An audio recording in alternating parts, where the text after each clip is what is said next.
Welcome, dear listener, to another episode of Boring History for Sleep. I'm so glad you've chosen to spend this evening, or perhaps this restless early morning, here with me, wandering through the unglamorous corridors of the past. Before we begin our journey tonight, I have a question for you. Where are you right now? Are you tucked beneath clean sheets in a quiet bedroom, perhaps with the glow of a phone screen the only light?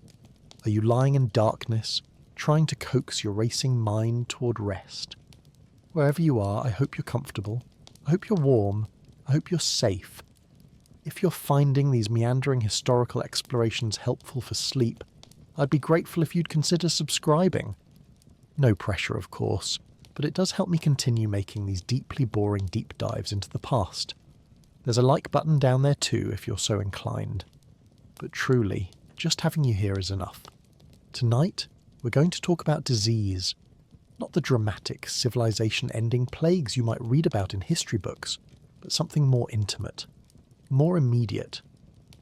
We're going to explore what it actually meant, in practical, unglamorous detail, to live through an epidemic outbreak in the Viking Age. How it spread, how it felt, what people did, what they couldn't do, and perhaps most importantly, whether you could have survived it. This won't be a story about heroism or adventure. There's nothing glorious about dysentery, nothing noble about watching your neighbours die of fever while you wait to see if you'll be next. This is boring history, which means we're going to look at the tedious, grinding, often disturbing reality of how ordinary people experienced extraordinary mortality. Picture, if you will, a longhouse in 9th century Norway. It's deep winter, snow presses against the walls. Inside, 40 people, free folk and thralls, children and elders, share a single smoky room. They've been enclosed together for months. They eat from the same vessels, they breathe the same air, they sleep shoulder to shoulder on raised platforms along the walls, and then someone starts coughing. Over the next 2 to 3 hours, we're going to walk through what happens next. We'll examine the physical structures that turned homes into incubators for disease. We'll look at the sanitation practices, or lack thereof, that spread contagion through communities. We'll explore the symptoms people experienced, the treatments they attempted, and the impossible choices families had to make when mortality came calling. This will be detailed. It will be methodical. It will be, I hope, deeply boring in the way that only a thorough examination of medieval epidemiology can be. Perfect for sleep. So settle in. Let your breathing slow. Let your mind drift. We have a long, meandering journey ahead of us through the fever dreams and darkened longhouses of the Viking Age. There's no rush, no urgency, just the slow, careful examination of how people lived and died 1,000 years ago, and what it might have taken to survive. Let's begin.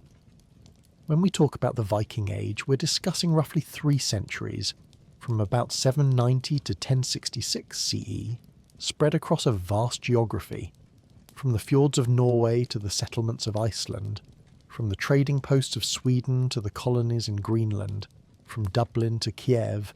Norse people established communities in environments ranging from temperate to Arctic.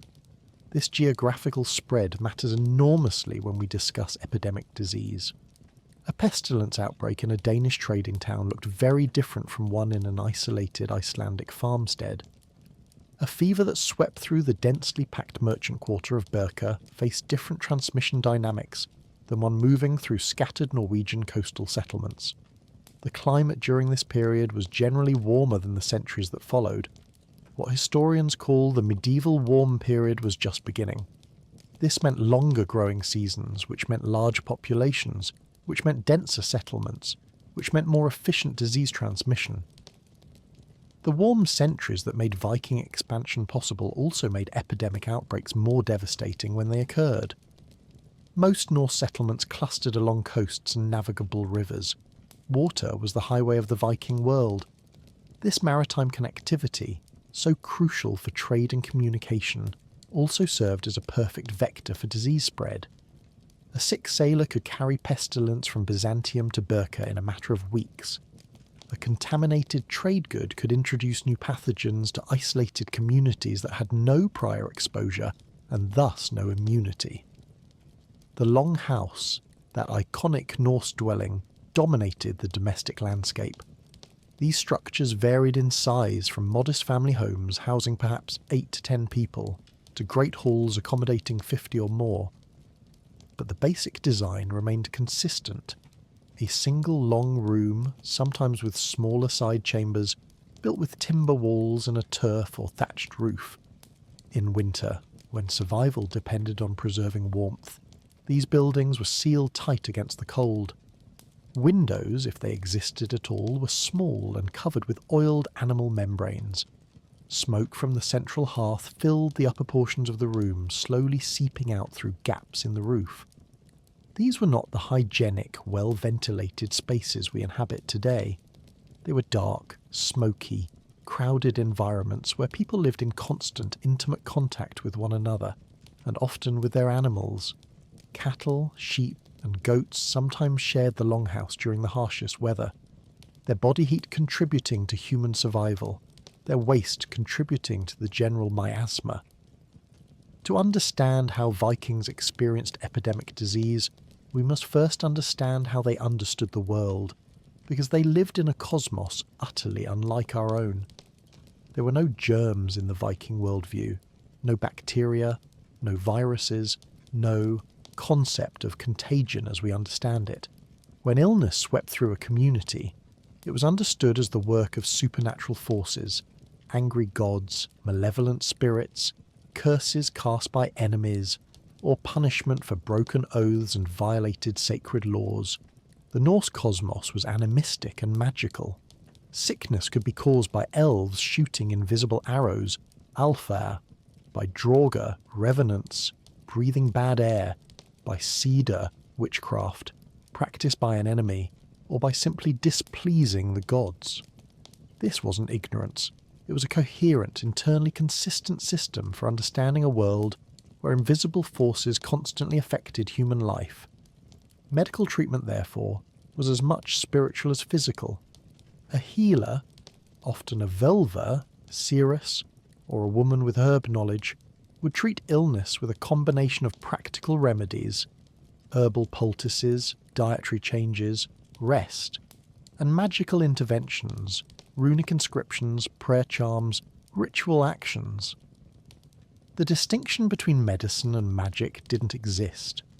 Both addressed the same fundamental problem, restoring the patient's Hamingja, luck, life force, and driving out the illness-causing force. Norse society was deeply stratified. At the top stood the jarls, chieftains and wealthy landowners who controlled resources and commanded loyalty. Below them were the carls, free farmers, craftspeople, and merchants who owned property and had legal rights. At the bottom were the thralls, enslaved people who had no rights, no property, and no legal personhood. This hierarchy profoundly shaped how communities experienced epidemic disease. The wealthy could flee to isolated farmsteads. They had stored food to wait out an outbreak. They could afford healers' services and protective amulets. The poor had none of these options, and the thralls, well, thralls had no options at all. They stayed where they were commanded to stay, worked until they couldn't work, and died without memorial. Women held complex positions in this society. They couldn't hold political office or bear weapons in war, but they controlled the household economy, held property rights after marriage, and dominated the realms of healing and spiritual practice. When pestilence came, it was usually women who did the work of nursing the sick, preparing the dead, and trying to divine what supernatural forces had brought calamity upon the community. Religious practice in the Viking Age was in flux.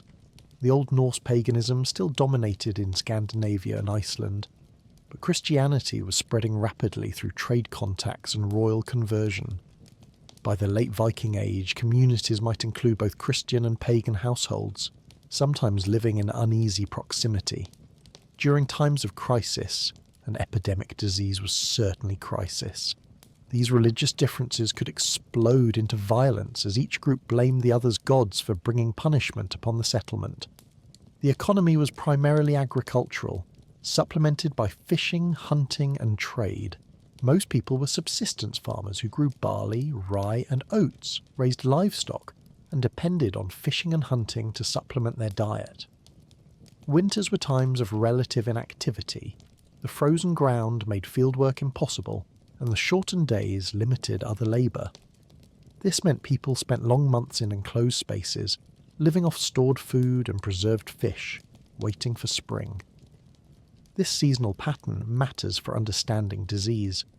Winter was when respiratory illnesses thrived in crowded, poorly ventilated longhouses.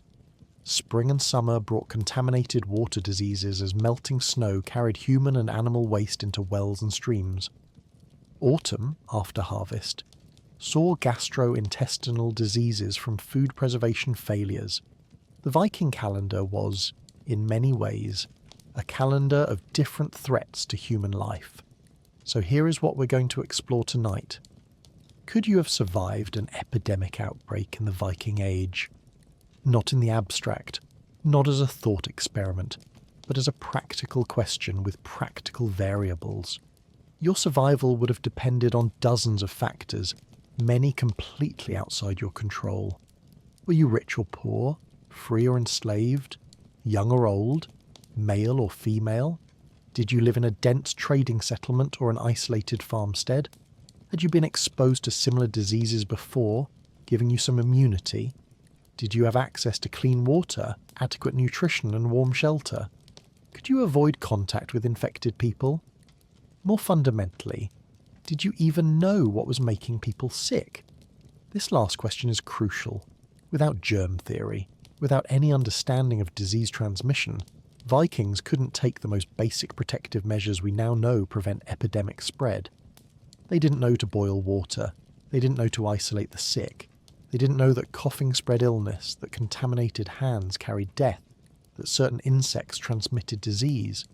They observed that sickness seemed to pass between people, but they had no framework for understanding how or why. Instead, they tried to appease angry gods. They sought out healers who worked with herbs and magic. They consulted Valur who cast runes and sang Galda. They sacrificed animals, or in desperate times perhaps humans, hoping to turn away divine wrath.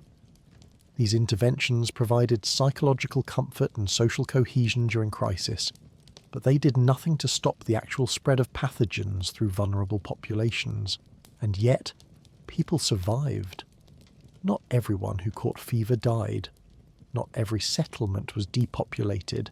Some individuals showed remarkable resistance to diseases that killed their neighbours.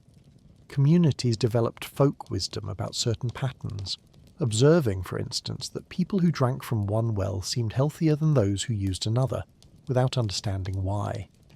This empirical observation, absent theoretical understanding, sometimes led to practices that actually worked, even if for the wrong reasons.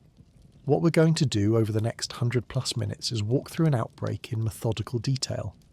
We'll start with the first symptoms appearing in a longhouse, then expand outward to examine how disease spread through a settlement, how people responded, what worked, what didn't, and what the aftermath looked like. We'll examine the physical environments that facilitated transmission, the cramped, smoky interiors where people breathed the same air for months, the sanitation systems that routinely contaminated drinking water, the food storage methods that bred pathogens, the trade networks that carried illness across vast distances. We'll look at the symptoms people experienced and how they described them without medical terminology, the treatments healers attempted with the limited tools available, the impossible ethical choices families faced when resources ran short and not everyone could be saved, the social breakdown that occurred when mortality overwhelmed community bonds. We'll consider who was most vulnerable: children, pregnant women, the elderly, the already malnourished, and why. We'll examine the special horrors faced by thralls who had no ability to protect themselves. We'll look at what happened to orphans, to abandoned settlements, to the survivors who had to rebuild from demographic catastrophe. This will not be pleasant. Disease never is, but it will, I hope, be thorough, detailed, methodical. The kind of comprehensive examination that lets your mind drift, while simultaneously learning something about how humans faced invisible killers 1,000 years ago. So let us begin with the simplest, most terrifying moment, the first cough in a crowded room on a cold winter night. Chapter 1. The first sick day. It starts small. It always starts small. In a longhouse somewhere in 9th century Norway, a thrall named Ragnhild wakes in the pre-dawn darkness with a headache. Not unbearable, but present. A dull throbbing behind her eyes. Her throat feels scratchy. Her muscles ache in that diffuse way that might be from yesterday's labour, or might be something else. She doesn't think much of it. Winter aches are common. The cold makes everyone's joints hurt. She rises from the sleeping platform, wraps her threadbare cloak tighter, and begins the day's work. Picture the scene as the longhouse slowly comes to life. The central hearth still glows with last night's embers. Smoke hangs thick in the upper reaches of the room, trapped by the low ceiling and sealed walls. Around the perimeter, perhaps 40 people are waking on the raised sleeping platforms. Free folk on one side, thralls on the other. Children nestled between adults for warmth. An elderly grandmother near the hearth's heat. Everyone breathing the same recycled air they've been breathing for months. Ragnhild coughs. It's not dramatic, just a small dry cough as she bends to stir the embers. But she's been infected for 3 days now, though she doesn't know it. The incubation period for what we might recognise as influenza or typhus, or any number of respiratory infections, is well underway. With every cough, with every breath, she releases millions of viral particles into the still, smoky air. They drift on the heat currents from the hearth. They settle on surfaces, the shared eating bowls, the ladles, the wooden cups from which everyone will drink. By midday, Ragnhild's headache has intensified. The fever arrives suddenly, leaving her shivering despite the fire. She continues working. Thralls don't have the luxury of sick days, but now she's coughing more frequently. The family's children play near her as she grinds barley. The master of the house asks her a question, and she answers, breathing her reply into his face. At the evening meal, she serves food to everyone in the household, her hands touching every bowl and cup. That night, 3 children wake crying with fever. By morning, a dozen people are ill. By the 3rd day, more than half the longhouse is coughing, feverish, and unable to work. This is how pestilence moves, not dramatically, but with casual, devastating efficiency through populations living in intimate contact. One sick person in an enclosed space is enough. There's no mystery to it, though the Vikings would have seen divine intervention or magical attack. The mathematics are simple. Enclosed space plus vulnerable population plus no understanding of contagion equals rapid, overwhelming outbreak. And Ragnhild? She'll likely survive. She's young and previously healthy despite malnutrition. But the elderly grandmother sleeping by the hearth will die in 5 days. 2 of the children will follow, and before this outbreak runs its course, it will spread to 3 neighbouring farmsteads, carried by a visiting kinsman who didn't know he was infected when he departed. So the next time you wake with a scratchy throat, consider how different your situation is from Ragnhild's.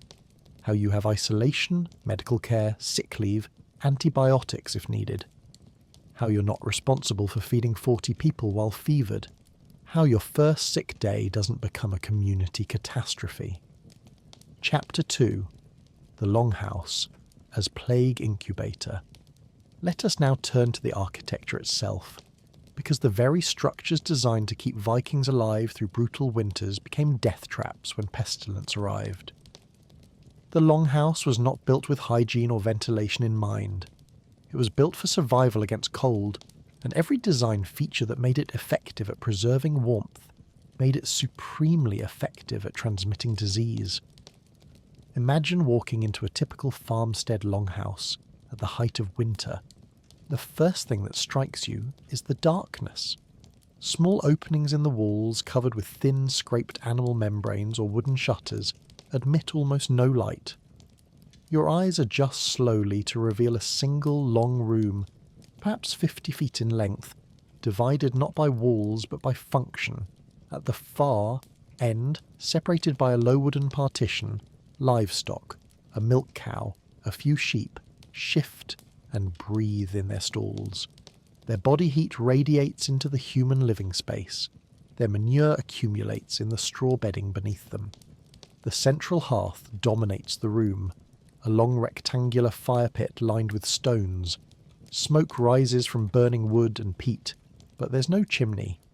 The smoke simply fills the upper portion of the room and eventually seeps out through gaps in the roof where the turf and thatch don't quite seal. Your lungs start burning almost immediately.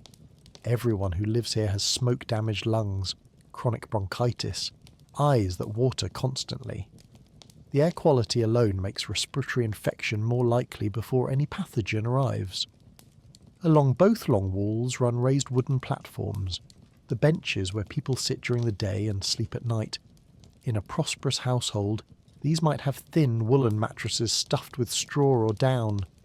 In a poorer home, just bare wood covered with whatever scraps of fur or fabric the family possesses.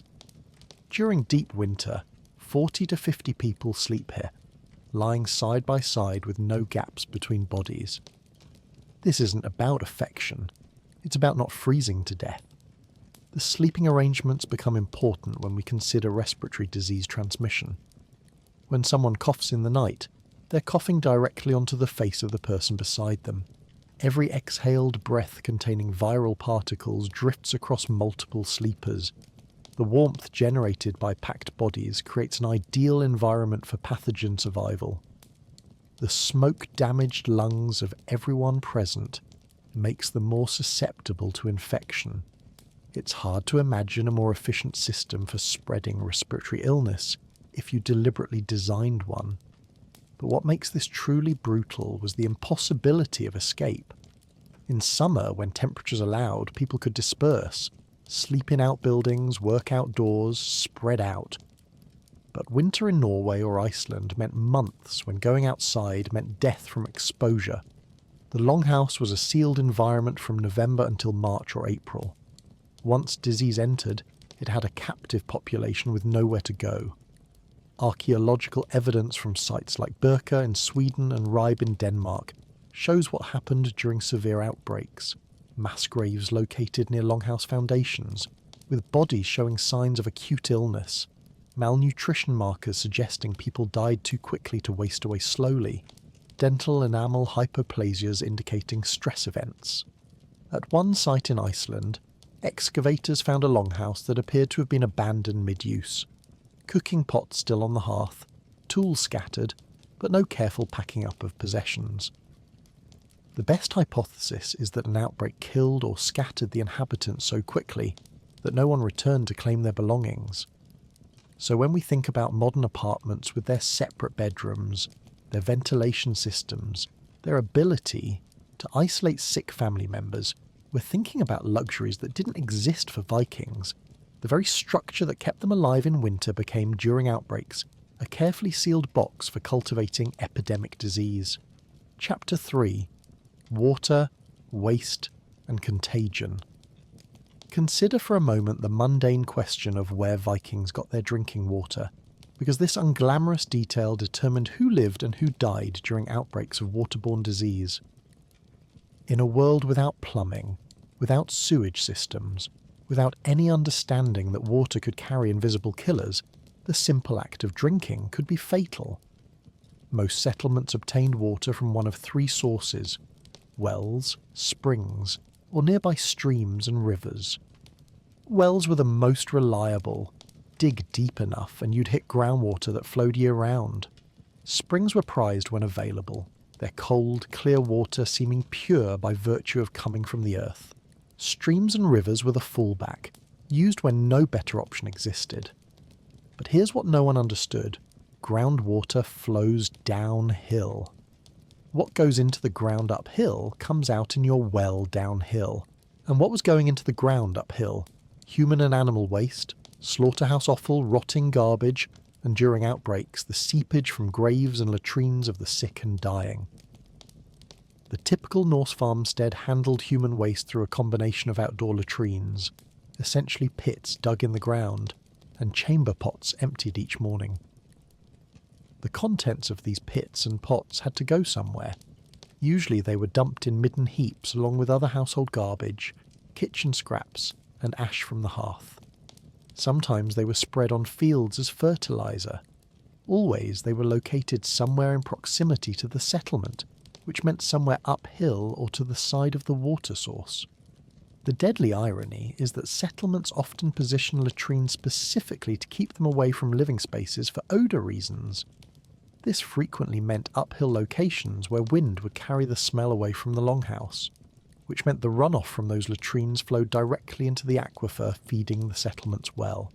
They were literally poisoning their own water source while trying to keep their homes pleasant. Picture, if you will, a spring thaw after a long winter. Months of accumulated human waste, animal manure and garbage begins melting from the snowpack. This contaminated slurry flows downhill, seeping into the soil, running across the surface in rivulets. Within days, that contamination reaches the groundwater. Within a week, it's flowing from the communal well. Within 2 weeks, half the settlement is sick with what we'd recognise as cholera, typhoid, dysentery, or any number of waterborne pathogens. The symptoms of these diseases are distinctive: violent diarrhoea, vomiting, severe dehydration. The Icelandic sagas sometimes reference the flux that killed children first. This is almost certainly dysentery or cholera. Children, with their smaller body mass, dehydrate faster and die quicker.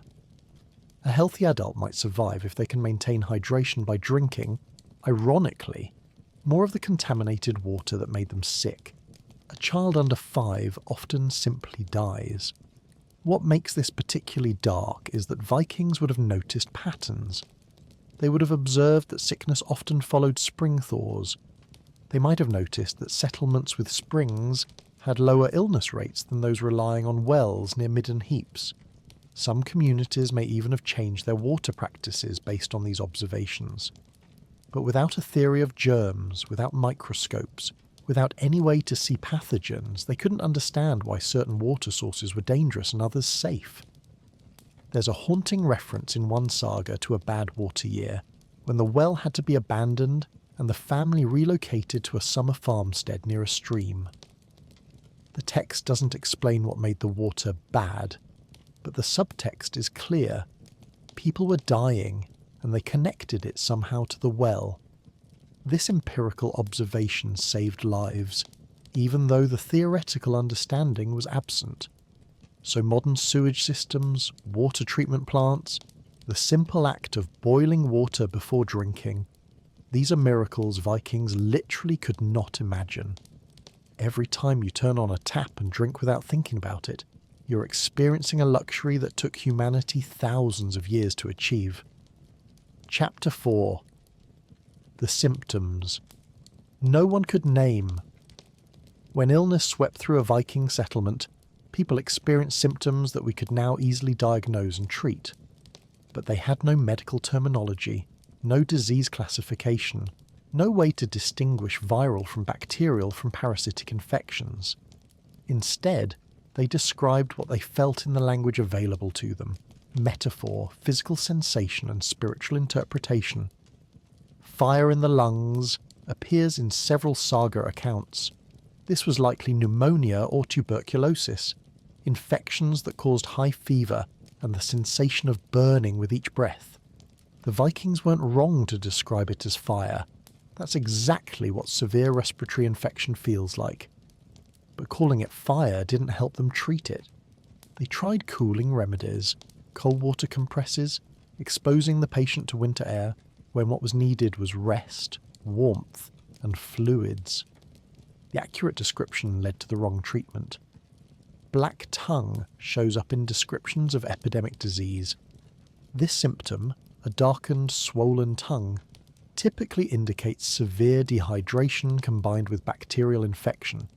It's seen in typhoid fever, advanced dehydration from cholera, and certain toxicological conditions. For Vikings encountering it, the black tongue seemed like supernatural marking, evidence of possession by malevolent spirits. Some accounts suggest cutting or bleeding the tongue to release the illness. You can imagine how well that worked. Spotted fever is referenced in multiple sources and likely covers several different diseases. It might be typhus, carried by lice and body parasites, thriving in the close quarters of winter longhouses. It might be smallpox, though that disease wouldn't reach epidemic proportions in Scandinavia until later centuries. It might be meningococcal disease, which causes distinctive purple-red spots as blood vessels burst under the skin. The spots, easily visible on pale Scandinavian skin, terrified people because they appeared suddenly and spread rapidly. But whether the spots came from typhus, or meningitis or measles changed everything about treatment and contagion, and Vikings had no way to tell the difference. Perhaps most disturbing was the regional variation in disease names. What was called coughing death in Norway might be red fever in Iceland and wasting sickness in Denmark. Even when describing identical symptoms, this wasn't just imprecise terminology, it prevented pattern recognition across geography. A healer in Birka who had successfully treated spotted fever with certain herbs couldn't share that knowledge with a healer in Dublin who called the same illness Red Death, and didn't recognise the descriptions as matching. The sagas occasionally preserve specific symptom descriptions that let us make educated guesses about what was being described. One account mentions people dying with blood from nose and mouth, swelling of throat, unable to drink or eat, death in 3 days. This sounds remarkably like diphtheria, a bacterial infection that causes a thick membrane to form in the throat, blocking breathing and swallowing. Another account describes violent shaking, inability to warm even by the fire, death without mark upon the body. This could be sepsis from any number of infections, the body's immune system essentially burning itself out fighting an overwhelming infection. But here's what's truly important about this linguistic imprecision. It meant that experiential knowledge couldn't accumulate efficiently. If a healer discovered that a certain combination of herbs helped with fire lungs, that knowledge couldn't easily transfer to treating white throat, even if the underlying condition was similar. Every community, every healer, every outbreak became a separate experiment with limited ability to learn from past experience elsewhere. Some runic inscriptions preserve these medical descriptions. One stone commemorating a woman who died young mentions the sickness that made her unable to hold even water. This is almost certainly cholera or severe dysentery. Diseases where fluid loss through diarrhea and vomiting makes rehydration impossible without intravenous intervention. The inscription doesn't name the disease, it describes the symptom that killed her. That's all they had. Descriptions of how it felt to die, without names for what was doing the killing. So when modern medicine speaks of influenza or tuberculosis or typhoid fever, we're not just using fancy Latin terms, we're using classifications that allow us to share knowledge, predict disease progression, and apply proven treatments. Vikings had none of that structure. They had suffering, observation, and desperate attempts to describe invisible forces using inadequate language. Chapter 5. When the fever took the children first. Let us spend some time with perhaps the darkest aspect of Viking Age epidemics, the systematic way that pestilence killed children before adults. This wasn't random. It wasn't just bad luck. The same factors that made children vulnerable to disease in the Viking Age still make children vulnerable in the developing world today. Malnutrition, exposure, lack of maternal immunity, and bodies too small to survive the physiological stress of severe infection. Consider a typical Viking child's nutritional status going into winter. The growing season in Scandinavia was short, perhaps 4 months of good weather. Harvest failures happened regularly, sometimes several years in a row. Even in good years, stored food ran low by late winter. The archaeological record is clear on this.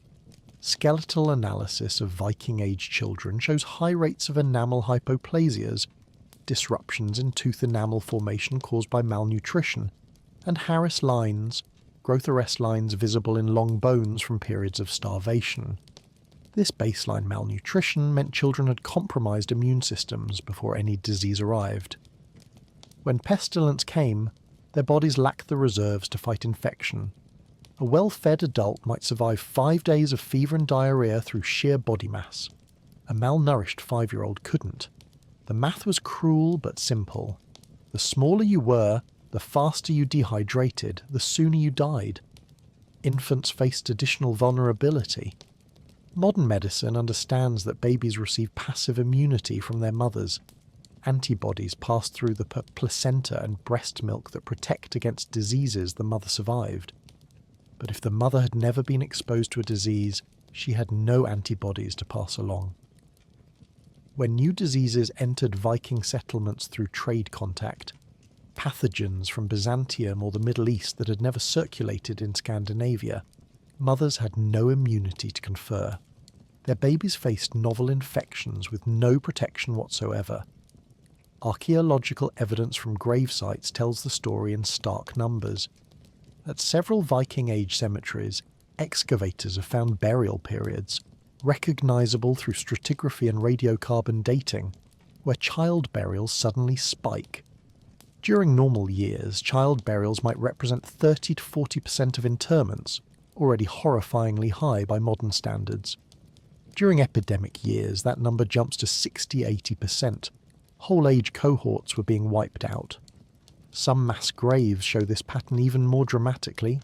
At one site in Sweden, a mass grave containing 47 individuals was excavated. Of those, 34 were children, under the age of 10. The burial was hasty. Bodies placed without grave goods, without individual coffins stacked in layers. This suggests overwhelming mortality happening faster than the community could handle, using normal burial practices. They were digging one large hole and filling it with the small bodies of children who had died within days of each other. The emotional weight of this is difficult to grasp. Norse parents loved their children. The sagas make this clear in memorial poetry, in inheritance laws, in descriptions of parental grief. But they also lived in a world where approximately half of children died before age 5, even in normal years. When pestilence came, parents had to watch disease move through their family systematically, taking the youngest first, working its way up by age. They would lose toddlers, then slightly older children, then perhaps adolescents, while they themselves might survive. There are runic stones that commemorate this particular horror. One stone lists 5 siblings, ages preserved by naming order from infant to adolescent, who died within what must have been days of each other. The parents survived to commission the stone. The stone's text is notable for what it doesn't say. No explanation of what killed them, no curse against enemies, no appeal to gods, just names and the word all. As if the totality of loss was the only thing that could be expressed. So when you hear statistics about child mortality in the Viking Age, numbers like 50% mortality before age 5, understand that these weren't evenly distributed losses. There were years of relative stability punctuated by epidemic years that devastated entire age cohorts. Some children survived diseases that killed their siblings due to random genetic variation in immune response. Some households lost every child while neighbours' children survived. The randomness was perhaps as traumatic as the loss itself. And the parents who survived? They would go on to have more children, because biological replacement was necessary for community survival. But they carried the memory of the children buried in those mass graves, the ones whose names might be preserved on memorial stones, but whose individual stories were lost. This is the unglamorous reality of how disease shaped Viking demographics, not through dramatic plague years that killed adults, but through steady, systematic culling of the young and vulnerable. Chapter 6. The Healer's Desperate Tools. When pestilence arrived in a Viking settlement, people didn't simply resign themselves to death. They fought back with every tool and technique their culture possessed. The problem, of course, was that their tools were based on incorrect understanding of disease causation, which meant that even their most earnest efforts often made things worse rather than better. Let us examine what passed for medical intervention in 9th century Scandinavia. The healer, usually a woman with knowledge of herbs and folk remedies, sometimes a völva with spiritual power, would be summoned to a household once the illness pattern became clear. She would arrive carrying a bag of materials, dried herbs gathered during summer, certain stones believed to have healing properties, iron filings to mix into water, thin blades for bloodletting, and perhaps carved wooden runes or strips of cloth inscribed with protective formulas. Her treatment would combine the practical with the magical, because in Norse understanding these weren't separate categories.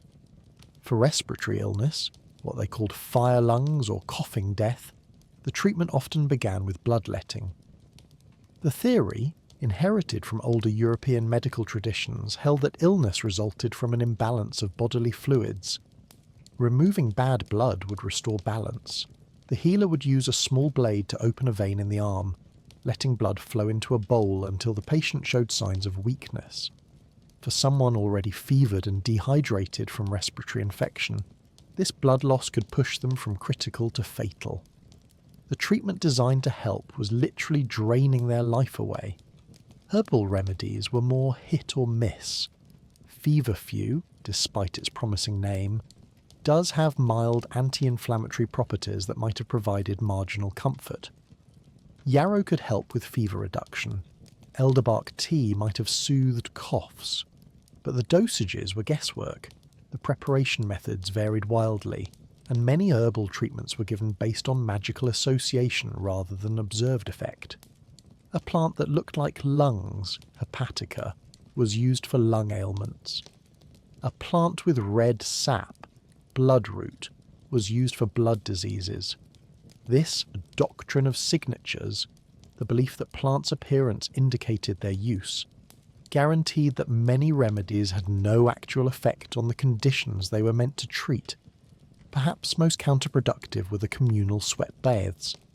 When multiple people fell sick, healers sometimes prescribed group sessions in the bathhouse, a small structure where water was poured over heated stones to create intense steam. The theory was that illness could be sweated out through the skin. In reality, these sessions put fevered, immunocompromised people in close proximity in a hot, humid environment, ideal conditions for respiratory pathogen transmission. Those who entered the bathhouse sick infected those who entered merely as preventive measure. The treatment became a vector. There's a haunting account preserved in one Icelandic source of a völva named Thorun, who was summoned to treat an outbreak of spotted fever in a prosperous household. She worked for 9 days straight, moving from patient to patient, applying poultices of mashed herbs to the fever spots, singing healing goldum, spell songs, over each sufferer, carving protective runes on their beds and doorways. She prescribed specific foods, administered herbal tinctures, performed ritual purifications. Of the 40 people in the household, 38 died. Thorun herself died on the 10th day, infected by the disease she'd been trying to cure through constant exposure to the sick. The account is preserved because the 2 survivors, apparently possessing some natural immunity, remembered Thorun's dedication. But the text also reveals the terrible calculus of pre-modern medicine. Dedication, sincerity, and exhaustive effort mattered not at all when the fundamental understanding of disease causation was wrong. Thorun worked herself to death trying to heal people using methods that couldn't possibly work, and her close contact with patients guaranteed her own infection. So when we take antibiotics or antivirals today, when we receive intravenous fluids and supplemental oxygen, when we benefit from treatments based on actual understanding of pathogens and immune response, we're accessing something Vikings literally couldn't conceive of. They weren't stupid or primitive. They were intelligent people using the best information available to them. It's just that the best information available was fundamentally, catastrophically wrong. Chapter 7. The Quarantine That Never Happened. Let us consider one of the most effective public health measures for controlling epidemic disease: isolation of the sick from the healthy. It's such an obvious intervention that we assume all human societies must have practiced some version of it. But the Vikings, despite their many sophisticated cultural achievements, had no concept of quarantine. This absence, this gap in their cultural toolkit, meant that disease spread through communities with nothing to slow it down. The word quarantine itself comes from Italian quarantina, meaning 40 days, the period that ships arriving in Venice during the Black Death had to wait offshore before passengers could disembark. This practice emerged in the 14th century, 700 years after our Viking Age period.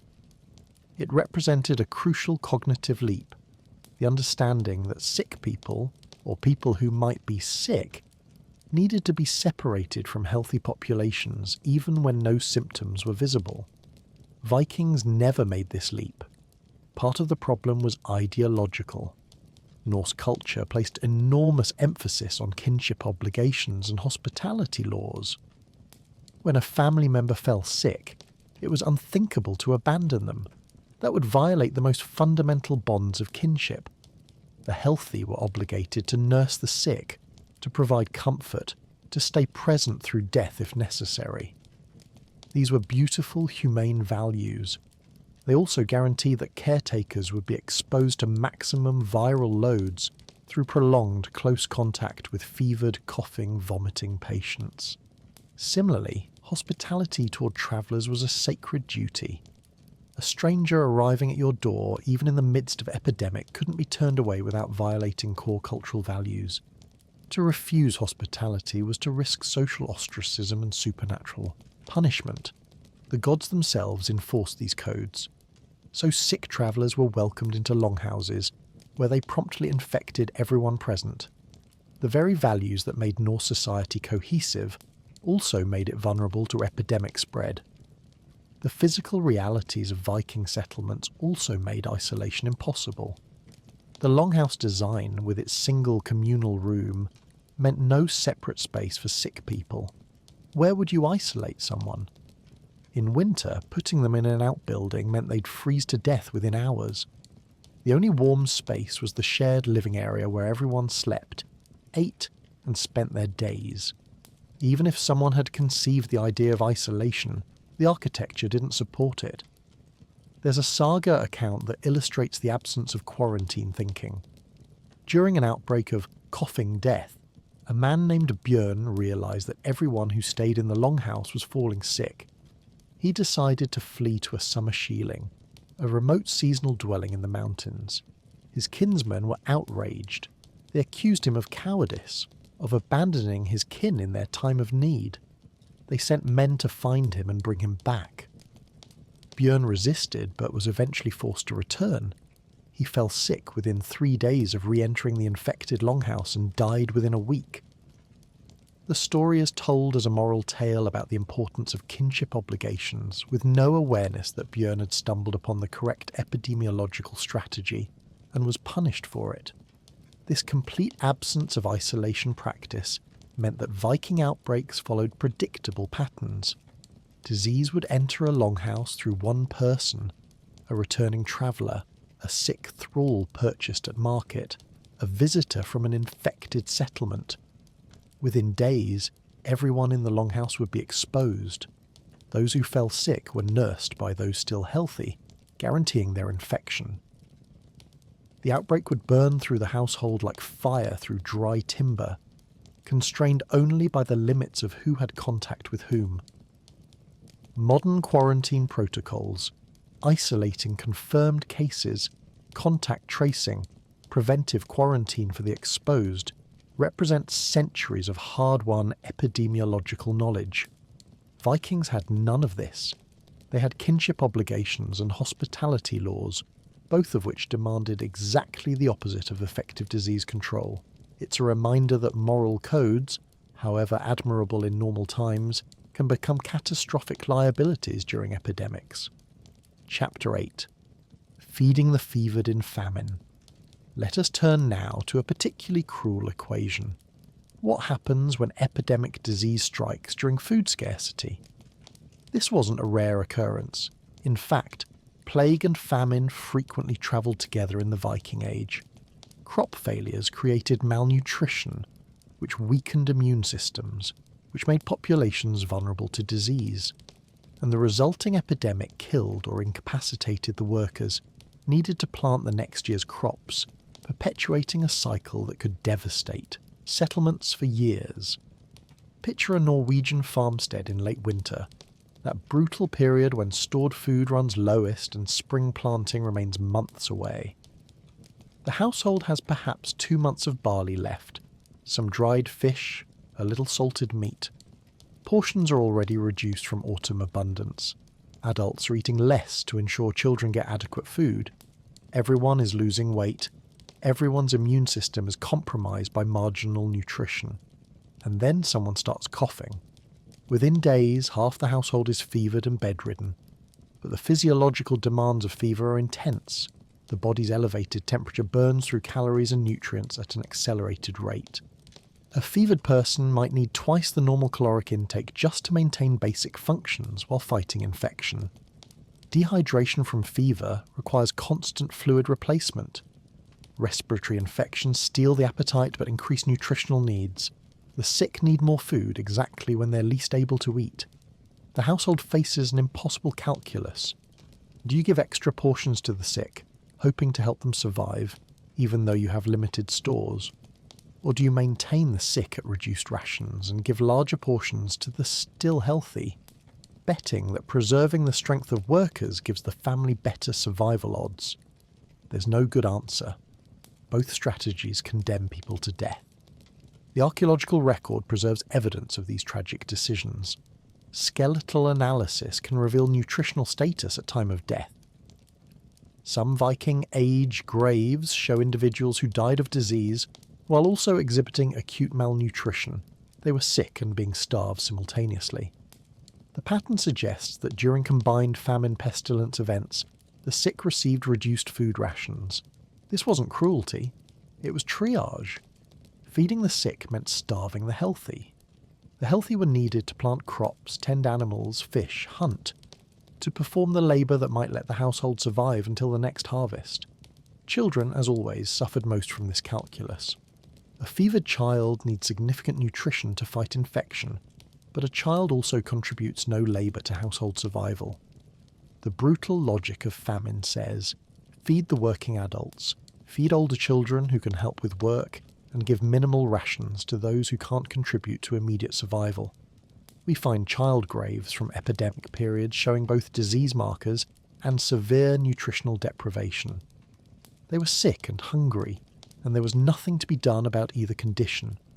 Some saga accounts reference giving the sick strengthening foods, bone broth, honey if available, the fattest portions of preserved meat. This sounds humane, but it often represented misguided medical theory. Vikings believed certain foods had strengthening or weakening properties based on magical correspondences, not nutritional science. They might feed a fevered person red meat, associated with vitality and blood, when the person's body was too weak to digest it properly, leading to vomiting and further weakness. They might withhold water from someone with diarrhea, believing it would make the condition worse, when hydration was the only thing keeping the person alive. There's a particularly dark account from Iceland of a household where disease struck during a severe winter famine. The master of the household declared that food would go only to those who could work. 3 elderly family members and 4 young children, all sick with fever, received only water and scraps for a week. All 7 died. The text presents this as a difficult but necessary decision that allowed the household to survive. It doesn't question the choice. This was simply what survival required. So when we consider modern hospitals providing intravenous nutrition to patients who can't eat, when we think about the abundance that lets us say, give the sick person whatever they can tolerate, were experiencing a luxury that required both agricultural surplus and medical knowledge. Vikings had neither. They had impossible choices and the haunting memory of those they couldn't save. Chapter 9. The Economics of Pestilence. Now let us examine what epidemic disease did to the practical functioning of Viking settlements, because mortality wasn't the only disaster. Incapacitation could be equally catastrophic. When half your community is too sick to work, everything stops. And in a subsistence economy with no safety margins, everything stops can mean community collapse. Consider the labour calendar of a Viking farmstead. Spring meant ploughing, planting, lambing season and fishing. Summer meant tending crops, haying, hunting and maintaining buildings. Autumn meant harvest, slaughter of surplus animals, fish preservation and gathering firewood. Winter meant indoor crafts, equipment maintenance and survival. Every season had essential tasks that couldn't be delayed without severe consequences. An epidemic striking during critical labour periods could destroy a community even if most people eventually recovered. Picture an outbreak hitting in late spring during planting season. The ground is finely thawed enough to work. Seeds saved from last harvest need to go into the earth within a narrow window, but 2/3 of your workers are fevered and bedridden. The fields don't care about pestilence. The planting window doesn't extend because you're short-handed. If the seeds don't go in now, there will be no harvest in autumn. The mathematics are unforgiving. The same calculus applied to fishing. Viking communities in coastal areas depended heavily on seasonal fish runs. Herring, cod, salmon arriving at predictable times in enormous numbers. These runs lasted weeks at most. Every able-bodied person needed to fish dawn to dusk, then process the catch by salting, drying, or smoking. An epidemic during fish run season meant tons of fish rotting on beaches while potential food swam past, unfished waters. Communities could starve the following winter, not because disease killed them, but because disease prevented them from securing food stores during the brief window when it was possible. Archaeological evidence shows settlement abandonment patterns that suggest economic collapse rather than mass mortality. At some sites, we find partially completed buildings left unfinished, fields showing no evidence of final season's planting, equipment left in disrepair. The population didn't die en masse. If they had, we'd find mass graves. Instead, they scattered, unable to maintain the settlement without sufficient labour. Some probably joined other communities as thralls or dependent workers. Some may have died in isolation. Some may have survived but never returned. Trade networks were equally vulnerable. Viking commerce depended on long-distance travel by ship and overland routes. A merchant ship required a crew of 20-40 men to sail and defend. An epidemic that killed or incapacitated even a quarter of the crew made the vessel unseaworthy. Trade goods in the hold rotted or were stolen. Agreements went unfulfilled. Credit networks collapsed when expected shipments never arrived. There's a fascinating mention in trading records from Byzantine sources of a period when the Northmen's ships ceased coming for 3 consecutive years. The text doesn't explain why, but the timeline corresponds to a period when Scandinavian sources mention widespread sickness. The best hypothesis is that epidemic disease disrupted trading operations so thoroughly that long-distance commerce temporarily ceased. The economic ripples would have spread far beyond the disease's geographic range. Communities dependent on imported grain went hungry. Craftspeople who sold to foreign markets lost their livelihoods. Prestige goods that signalled social status became unavailable, destabilising power structures. The livestock dimension adds another layer of economic disaster. Cattle, sheep, goats, and horses required daily care, feeding, milking, sheltering. During an outbreak when most people were too sick to work, animals sometimes received inadequate care or none at all. Cows not milked regularly developed mastitis and stopped producing. Chickens not fed ate their own eggs or died. Horses and oxen, weak from neglect, couldn't perform the heavy labour needed for recovery once humans were well again. Some settlements apparently made organised decisions to slaughter animals rather than let them die slowly of neglect during epidemic periods. Archaeologists have found butchering sites with unusual numbers of simultaneous kills, dozens of animals processed at once rather than the normal pattern of one or two at a time.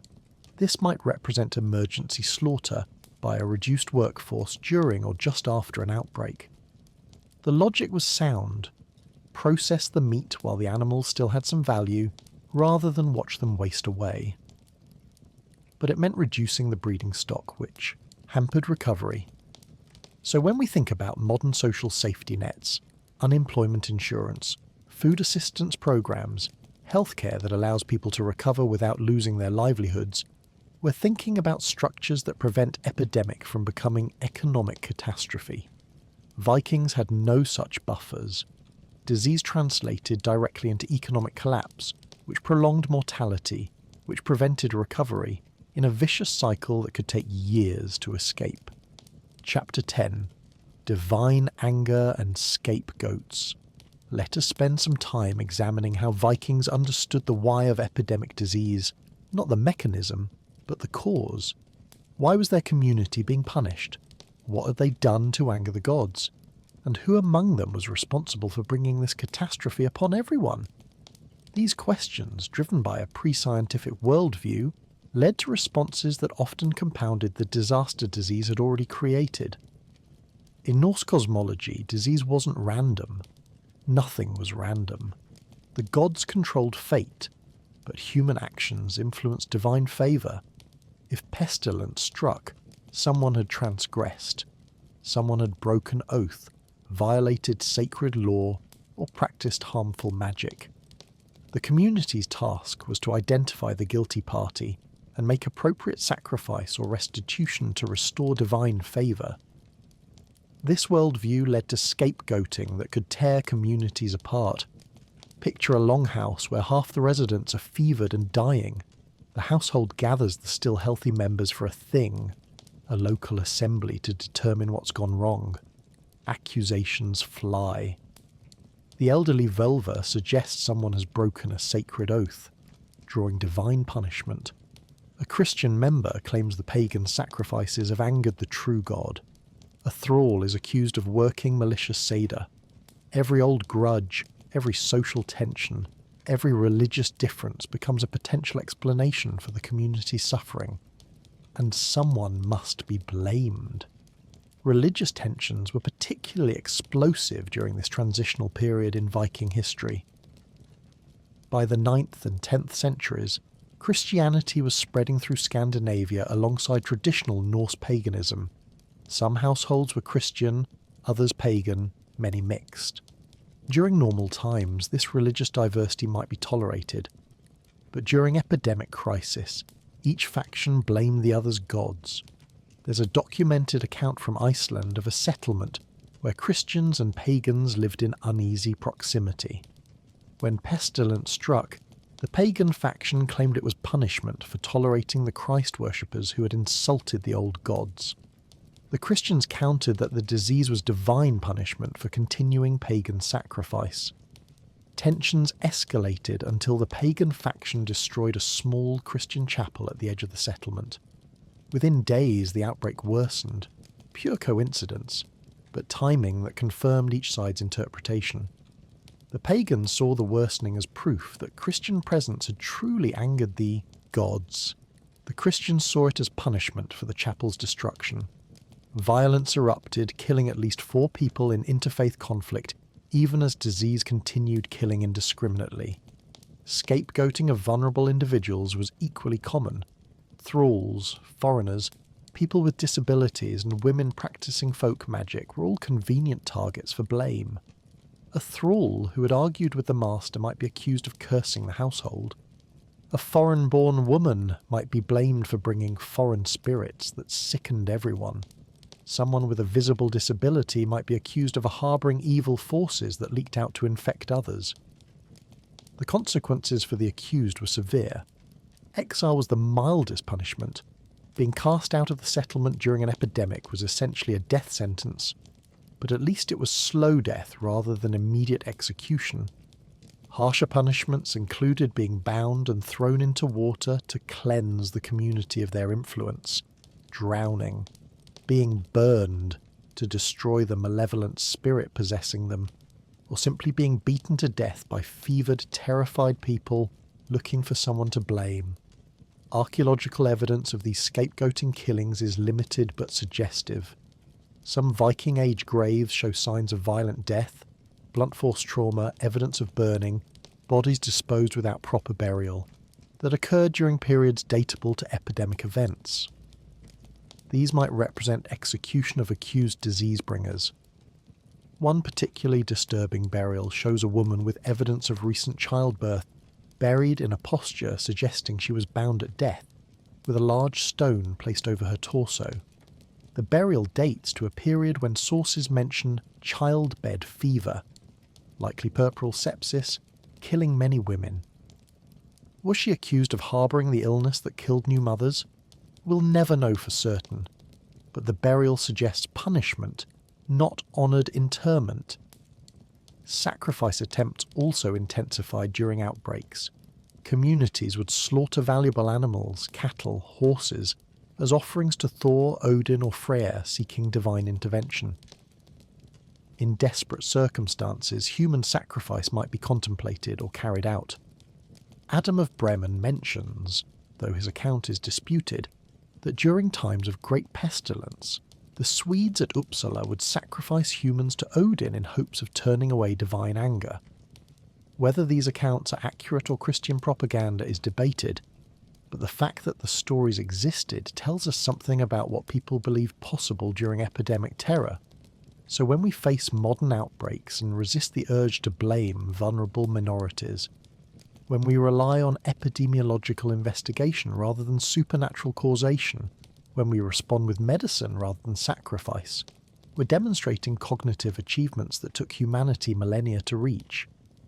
The instinct to blame, to find human cause for natural disaster, to believe that suffering must have moral meaning, these impulses are still with us.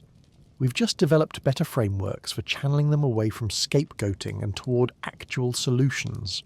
Chapter 11. The Mass Grave Logistics. There comes a point in any severe epidemic when normal burial practices become impossible. Not impractical, impossible. When bodies accumulate faster than the living can process them, when diggers are themselves falling sick, when religious rituals that normally accompany death must be abandoned for sheer lack of time and strength, you get mass graves. Let us examine what this looked like in Viking Age Scandinavia, because the archaeology of these burial sites tells a story about communities pushed past their breaking point. Under normal circumstances, Viking burial was a significant undertaking. The body would be washed and dressed in good clothing. Grave goods, weapons for a warrior, jewellery for a woman, tools for a craftsperson would be selected and arranged. The burial site would be prepared, either a boat burial for the wealthy, a chamber grave for the prosperous, or at minimum a coffin or wrapped shroud for ordinary folk. Rites would be performed, words spoken, possibly a feast held to honour the deceased. The entire process might take a full day or more, involving multiple community members. But when 10 people die in 3 days, and 20 more are dying, and half the living are too weak to work, all of that becomes fantasy. The reality becomes, dig a hole as fast as possible, put the bodies in it, cover it up, move on to the next crisis. Archaeological excavations have found mass graves from epidemic periods that show exactly this pattern of overwhelming, hurried disposal. Picture the physical reality of creating a mass grave in Viking Age conditions. You need at least 4 to 6 people strong enough to dig, assuming you're working in summer when the ground isn't frozen. In winter, the ground might be impenetrable, leaving bodies to accumulate in outbuildings or even outdoors, frozen until spring thaw allows burial. The digging tools are wooden spades and iron blades, far less efficient than modern equipment.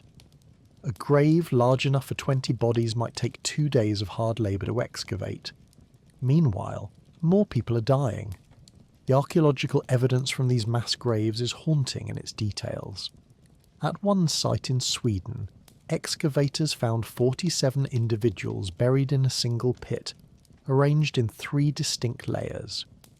Radiocarbon dating suggests the burials occurred within a very short time frame, perhaps a week at most. The bodies show no organisation by age or sex, children buried beside adults, thralls probably mixed with free folk, no respect for normal social hierarchy. Many bodies had no grave goods whatsoever, a shocking violation of Norse burial custom. A few had minimal items, a single brooch, a knife, suggesting these were buried in whatever clothing they died in, with no preparation. Perhaps most disturbing is the spatial arrangement. Bodies in these mass graves are often stacked without regard for comfort or dignity. Some are in positions suggesting rigor mortis had set in before burial, limbs frozen at awkward angles because no one had time to arrange them properly before the body stiffened. Some show evidence of lime or ash covering, materials that would accelerate decomposition and reduce smell, indicating awareness that bodies had been left too long before burial. One mass grave from Denmark shows evidence of burning, not cremation, which would completely consume the bodies, but partial burning of some remains. The best hypothesis is that this was an attempt at sanitation, a desperate effort to somehow purify or contain whatever force was killing people. It didn't work, of course. Burning bodies doesn't stop bacterial or viral disease spread, but it shows the lengths to which frightened people would go when all normal responses had failed. The stratigraphy of mass graves can sometimes reveal the progression of an outbreak. The bottom layer might show more careful burial, bodies arranged somewhat thoughtfully, a few grave goods included. The middle layer shows increasing haste, bodies more randomly placed, fewer goods. The top layer is pure desperation, bodies dumped without ceremony, possibly without even being fully covered by soil before more were added. This progression from ritual to pragmatism to chaos tells a story of a community's psychological collapse alongside its physical one. There's also the question of who did the digging. In a household where most people are sick, who has the strength to excavate graves? Often, it fell to thralls who were commanded to work until they literally couldn't stand. Some graves show evidence of incomplete excavation, shallower than they should be, suggesting the diggers gave up partway through. In at least one case, archaeologists found a mass grave with what appears to be a digger's body at the edge, as if the person collapsed while working and was simply incorporated into the burial they'd been preparing for others. So when we think about modern funeral homes, embalming, orderly cemeteries with individual plots and monuments, these represent social structures that can exist only when death happens slowly enough to process ceremonially. Vikings valued those same structures. They wanted to honour their dead. Mass graves weren't a choice. They were a failure of normal society in the face of overwhelming mortality. Chapter 12. Those who fled and those who stayed. Let us now examine one of the oldest responses to epidemic disease, running away. When pestilence appeared in a Viking settlement, some people, those with resources and options, fled to isolated locations where they hoped to escape infection. This flight response was perfectly rational from an individual survival perspective. It was also potentially catastrophic for disease spread, social cohesion, and the survival of those left behind. The decision to flee or stay crystallized every social inequality in Viking society. Picture a prosperous jarl's household when the first signs of outbreak appear. Several thralls have fallen sick, and now one of the jarl's own children is coughing. The jarl has a summer farmstead, a shieling in the mountains, deliberately isolated, used for grazing livestock during warm months. It's a day's journey away. The jarl has horses, travelling gear, and stored food that could be transported. He has the means to flee, and he has young children whose lives might be saved by leaving. What does he do? If he flees, he abandons thralls who cannot travel, elderly relatives too frail to journey, and workers who are already sick. He removes the household's leadership and resources from a community in crisis. He potentially spreads disease to the summer farmstead if anyone in his travelling party is in the incubation period, turning one outbreak into two. But if he stays, his children might die. His lineage might end. His accumulated wealth and status means nothing if his family line doesn't survive. The historical record suggests many jarls chose flight. Saga accounts reference wealthy individuals retreating to isolated farms during sickness years. These aren't presented as cowardice. Rather, they're pragmatic descriptions of survival strategies. The wealthy had geographic options that the poor lacked. They could afford to leave productive farmland temporarily because they had stored food reserves. They had dwellings in multiple locations, a luxury that made isolation possible. For the poor, flight meant death of a different kind. Where would a landless labourer go? Into the wilderness with no shelter, no food stores, no survival equipment? Flight without resources was suicide. Better to stay in the settlement where at least there was shelter and communal food stores, even if those stores were contaminated and the shelter was infected. The poor were trapped by poverty as surely as if they'd been chained. Thralls, of course, had no choice whatsoever. They went where their owners commanded, or they were hunted as runaways. During epidemic periods, thralls were often ordered to stay and care for the sick, cleaning contaminated spaces, handling infected bodies, performing the most dangerous work while their owners fled to safety. This wasn't malice necessarily. It was the logical extension of thralls' social position. They were property, and property doesn't get to make decisions about its own safety. Archaeological evidence of flight is difficult to identify but not impossible. Some farmstead sites show signs of temporary abandonment during periods that can be dated to known epidemic years.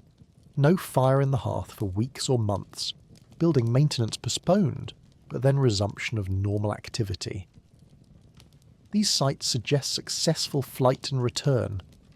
More haunting are the sites showing permanent abandonment, structures left incomplete, possessions left behind, no evidence of return. These might represent flight that failed, with the family dying elsewhere or being absorbed into other communities. The disease-spread consequences of flight were significant. A person can be infected and contagious for days before showing symptoms. A wealthy family fleeing an outbreak might carry infection to a previously unaffected area, seeding new outbreak centres. This is why flight, while individually rational, was collectively catastrophic. It turned localised outbreaks into regional epidemics. There's a particularly tragic saga account of a man who fled an infected settlement with his pregnant wife and two small children. They travelled to a remote farmstead owned by a kinsman, arriving at dusk. The kinsman, seeing travellers in a year of pestilence, refused hospitality, a shocking violation of sacred obligation, but fear overrode custom. The family was turned away.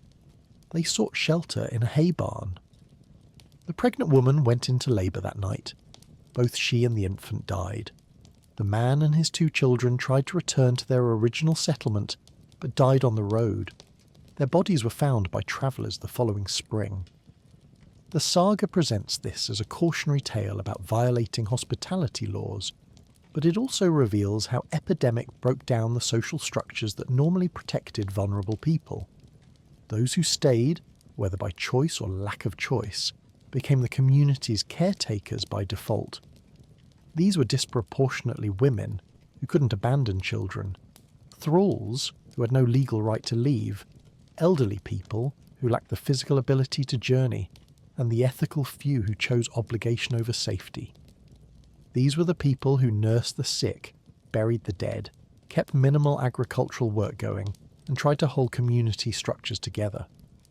Many of them died. Some survived to see those who fled return months later, after the outbreak had burned through the susceptible population. The returnees sometimes faced hostility from survivors. They had abandoned the community in crisis. They had saved themselves while others died in service. The social rupture could last generations. Other times, Returnees were welcomed because the decimated community needed every surviving member just to continue functioning. The response probably depended on who survived, who died, and whether the flighters had taken community resources with them or left them for those who remained.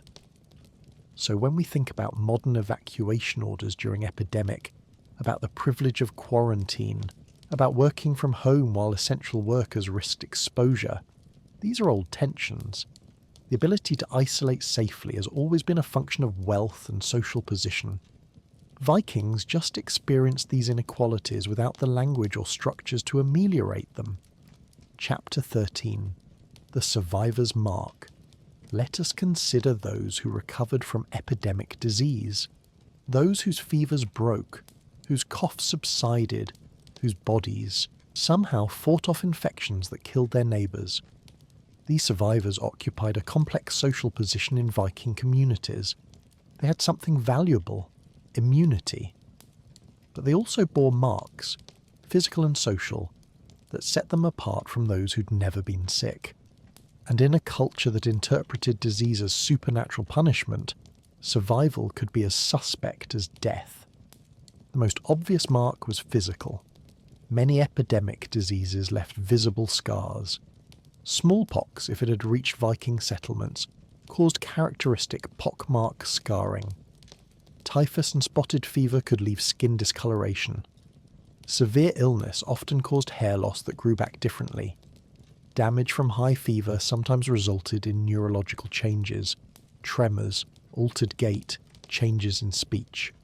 A survivor might look fundamentally different after recovery, marked by their encounter with disease. Picture a woman named Astrid who survives an outbreak that kills her husband and 2 of her 3 children. She emerges from weeks of fever gaunt, hair thinned, skin marked by the rash she suffered during acute illness. When she appears in public at the Thing assembly, people's reactions are complex. Some show relief that she survived. Others recoil. She looks different, almost unrecognisable, and that visible transformation suggests something supernatural happened to her. Did she make a bargain with dark forces? Is she harbouring the sickness spirit inside her? Even those who don't consciously think in these terms feel instinctive unease around her changed appearance. But Astrid has something valuable. She's not afraid to go near sick people. When the next outbreak occurs, because in Viking settlements, waves of disease often came in cycles, Astrid is one of the few who can nurse the sick without fear. She's already had this illness. She knows she won't get it again. This empirical observation about immunity existed long before any theory about why immunity worked. People noticed that those who survived certain diseases rarely got the same disease twice. This immunity made survivors economically valuable. A thrall who'd survived pestilence might be worth more at market because they could safely perform caretaking duties during future outbreaks. A healer who'd survived spotted fever could treat future spotted fever cases without risking her own death. Communities that had lost population to disease sometimes sought out survivors from other areas specifically to rebuild their workforce with people who had proven disease resistance. However, there was a darker side to survivor status. In a culture that interpreted disease as divine punishment or supernatural attack, survival could seem suspicious. Why did the gods spare this person when they took others who seemed more deserving? The logic was sometimes the sickness spirit chose to inhabit this person rather than kill them, making them a walking source of contagion. This belief could lead to survivors being killed after recovery, executed as vectors of disease thrown out of communities or abandoned. There's a runic stone from Sweden commemorating a woman named Ranveig, with the inscription, "She nursed the sick and lived." The phrasing is notable, and lived suggests that survival was remarkable enough to be specifically noted.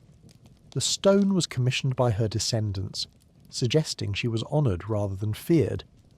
But the fact that her survival merited special mention indicates that being among the few who recovered was itself noteworthy. Archaeological evidence of survivor status is challenging to identify, but not impossible. Skeletal analysis can show evidence of survived disease, healed lesions from tuberculosis, bone changes from severe malnutrition followed by recovery, dental enamel hyperplasias indicating survival through multiple crisis events. When these markers appear in individuals who live to advanced age, we're looking at people who survived what killed their contemporaries, the Viking Age equivalent of survivors' luck or superior immune systems. The psychological weight of survival also marked people. Survivor guilt, the question of why you lived when others died, isn't a modern invention. It's a fundamental human response to surviving catastrophe. Astrid, having watched her husband and children die while she recovered, would carry that trauma. She might interpret her survival as either blessing or curse. Norse culture provided no counselling, no therapeutic framework for processing this kind of trauma. You simply lived with it, along with all the other griefs that life imposed. Some survivors gained status as prophets or seers. The logic was, you went to the edge of death's realm and returned. Surely you saw something there, learned something from the spirits. A person who survived near fatal illness might be consulted about supernatural matters, their advice sought regarding future threats. This could provide social status and economic support, though it also meant living up to expectations of special knowledge they probably didn't actually possess. Other survivors were simply absorbed back into community life with a little comment. In societies with high baseline mortality, surviving illness was unusual but not unprecedented. You recovered, you got back to work, you tried not to think too much about the ones who didn't make it. This pragmatic acceptance was probably the most common response. Not honouring, not persecution, just acknowledgement that some people get sick and some don't die, and that's how life works. So when we think about modern survivors of epidemic disease, the COVID long haulers, the people marked by illness even after recovery, we're watching very old patterns. The physical and social marking of survivors, the complex mix of value and suspicion they inspire, the way survival creates both opportunity and burden, all of this has ancient roots in humanity's long, grinding history with epidemic disease. Chapter 14. Pregnancy and Pestilence. Now let us examine one of the most vulnerable populations during any epidemic outbreak: pregnant women. Even under ideal conditions, pregnancy and childbirth in the Viking Age were extraordinarily dangerous. Add epidemic disease to that baseline risk, and you have a situation where maternal and infant mortality reach truly catastrophic levels. The archaeological and historical evidence for what happened to pregnant women during outbreak periods is sparse but deeply disturbing. A Viking woman's pregnancy unfolded without prenatal care, without medical monitoring, without any real understanding of fetal development or maternal health. Most women worked through pregnancy until labour began, grinding grain, hauling water, tending animals, cooking for large households. The physical demands didn't cease because you were pregnant. If anything, pregnancy might mean working harder to prove you could still contribute to household productivity. When epidemic disease struck a settlement, pregnant women faced a cruel multiplication of risks. First, pregnancy itself alters immune function. The body's immune system must modulate to avoid attacking the fetus, which means reduced capacity to fight infections. A disease that might sicken a non-pregnant woman could kill a pregnant one. Second, the physical stresses of fever and illness could trigger premature labour, miscarriage, or stillbirth. Third, if a woman survived the disease but remained weak and malnourished during late pregnancy, she entered childbirth in a debilitated state, increasing the already high risk of maternal death. Picture a woman in her 7th month of pregnancy when spotted fever sweeps through her household. She develops high fever and the characteristic rash. Her body must fight the infection while also sustaining a growing fetus. The fever itself, sustained high temperature, can damage fetal development or trigger early labour. Even if she survives the acute infection, she emerges weakened at a time when she needs maximum strength. When labour begins weeks later, she lacks the physical reserves to endure what might be a day-long birthing process. She hemorrhages. She develops fever again, now childbed fever, puerperal sepsis, a different infection entirely. She dies 3 days after giving birth to a son who survives her by less than a week. This scenario wasn't unusual. It was common enough that the sagas reference it without much elaboration. Women who died in childbirth after illness were sad but expected casualties of female experience. The archaeological record supports this literary evidence. Several Viking Age graves contain the remains of women who died in late pregnancy, or immediately postpartum, and some of these burials date to periods associated with epidemic events. At least one grave contains a woman with a full-term fetus still in utero, and both showing skeletal changes consistent with disease. They died of illness before labour could begin. But the darkest aspect of pregnancy during pestilence was the social response to infected pregnant women. Norse culture had superstitions about contaminated births. The belief that a woman who harboured disease while pregnant would give birth to a child that carried that disease permanently, or that the birth itself would spread sickness to anyone present. These weren't entirely wrong as observations. Maternal infections can indeed transmit to infants, and the bodily fluids involved in childbirth can spread blood-borne pathogens. But the Norse interpretation led to responses that violated every normal standard of care. There are accounts, difficult to verify but consistent enough across sources to suggest some truth, of pregnant women showing signs of disease being expelled from longhouses to give birth alone in outbuildings or even outdoors. The reasoning was protective: keep the possibly contaminated birth away from healthy community members. The reality was that this isolation was a death sentence. Without assistance during labour, without warmth, without food and water during recovery, both mother and infant almost certainly died, and died alone, in violation of every cultural norm about women supporting women through childbirth. One saga fragment mentions a thrall woman who went into labour during an outbreak. She was moved to a storage shed, given minimal supplies, and left there with instructions to call out when the birth was complete. When someone checked on her 2 days later, both she and the infant were dead. The text presents this as unfortunate but prudent. The household avoided contamination. It doesn't consider the horror of labouring alone, unsupported, probably developing complications that a skilled birth attendant could have addressed. This was considered acceptable treatment of a thrall, whose life had less value than the theoretical risk she posed. Free women had more protection, but not much. A wealthy woman might have a dedicated attendant willing to risk exposure to help her. A beloved wife might convince her family that isolation was too cruel. But even free women faced abandonment if fear overrode affection. The calculus was brutal. One woman and her infant versus the safety of everyone else in the household. In a culture with no concept of sterilization or disease transmission mechanics, the only tool was physical separation, and separation during childbirth often meant death. The infants born during epidemic periods, even if their mothers survived, faced additional risks. If the mother was ill during late pregnancy, the infant might be born premature or underweight. If the mother was too sick to nurse, the infant either starved or was given animal milk, which in that era, without pasteurization or bottle sterilization, frequently caused fatal infections. The rare infant who survived both maternal illness and the neonatal period still faced being raised in a disease-ravaged community with reduced food stores and depleted adult population. So when we think about modern obstetric care, hospitals, monitoring equipment, caesarean sections, antibiotics for infections, NICU care for premature infants, we're thinking about interventions that save both mothers and babies who would have simply died in earlier eras.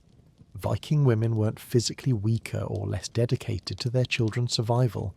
They just had no tools for managing the collision of pregnancy and epidemic disease, and the result was mortality that's almost incomprehensible to modern understanding. Chapter 15. The Thralls Who Buried the Free.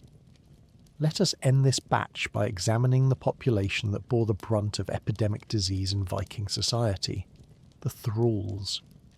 these enslaved people, captured in raids, born into slavery, or sold into bondage through debt or crime, already lived under conditions that made them more susceptible to disease. When pestilence struck, they died at higher rates than free folk. And in one of history's cruelest ironies, they were often the ones commanded to handle the infected bodies of those who had owned them.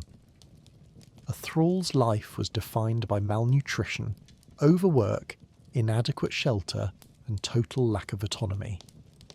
They slept in the worst sections of the longhouse, farthest from the hearth's warmth, in the draughty corners. They received the smallest food portions and the poorest quality, the scraps after free folk had eaten their fill. They performed the hardest physical labour in all weather. They had no ability to rest when sick, no access to healers, no one who cared whether they recovered or died except insofar as their death represented economic loss to their owner. This baseline deprivation meant thralls entered epidemic situations already immunocompromised. Their chronically malnourished bodies lacked the resources to mount effective immune responses. A disease that made a well-fed free person sick for a week might kill a thrall in 3 days. The mortality differential was significant, perhaps double or triple the rate of free folk, though we lack precise numbers for Viking Age outbreaks. But even more than higher death rates, thralls experienced epidemic disease through the particular horror of forced exposure. When people in the household fell sick, who nursed them? Thralls. Who cleaned spaces contaminated with vomit, diarrhea and blood?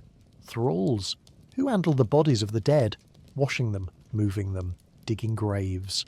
Thralls. They were commanded to perform the highest risk work with no protective equipment, no training, and no ability to refuse.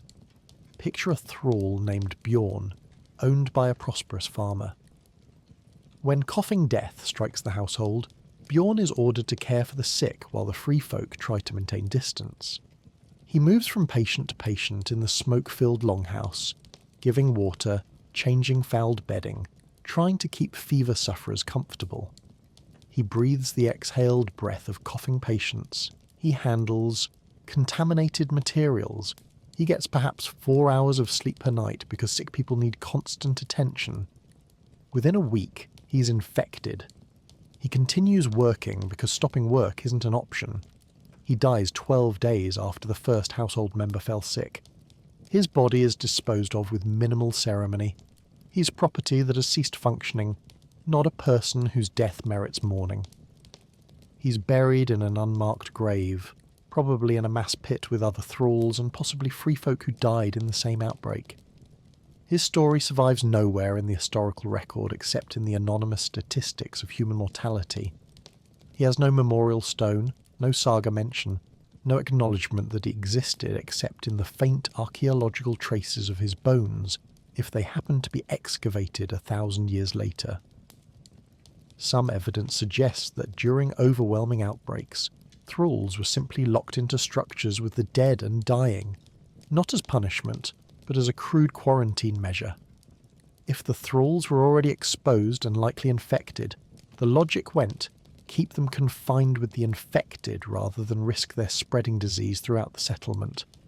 Whether this was common practice or rare emergency measure is unclear, but the archaeological evidence of bodies piled in what appear to be storage structures, some showing signs of having been burned, suggests it happened. The most disturbing element is that thralls had to handle the bodies of their own oppressors. Imagine being enslaved by someone who worked you brutally, fed you inadequately, beat you regularly, and then being commanded to wash their corpse, dress them in fine clothing with grave goods, and bury them with ceremony and respect. The psychological weight of this forced intimacy with the bodies of those who had dehumanized you is difficult to fathom, and yet refusal meant death, probably violent death, possibly torture before death. Irish annals, written from the perspective of people who were often captured and enslaved by Norse raiders, contain references to the Norse thralls, dying in plagues that struck Viking settlements in Ireland. The tone is complex. Sympathy for fellow Christians suffering under pagan enslavement, but also a sense that divine justice was punishing the enslavers through their enslaved. These accounts, though written by outsiders, provide rare glimpses of thrall experience during epidemic periods. Some thralls survived outbreaks that killed their owners, creating complex legal and social situations.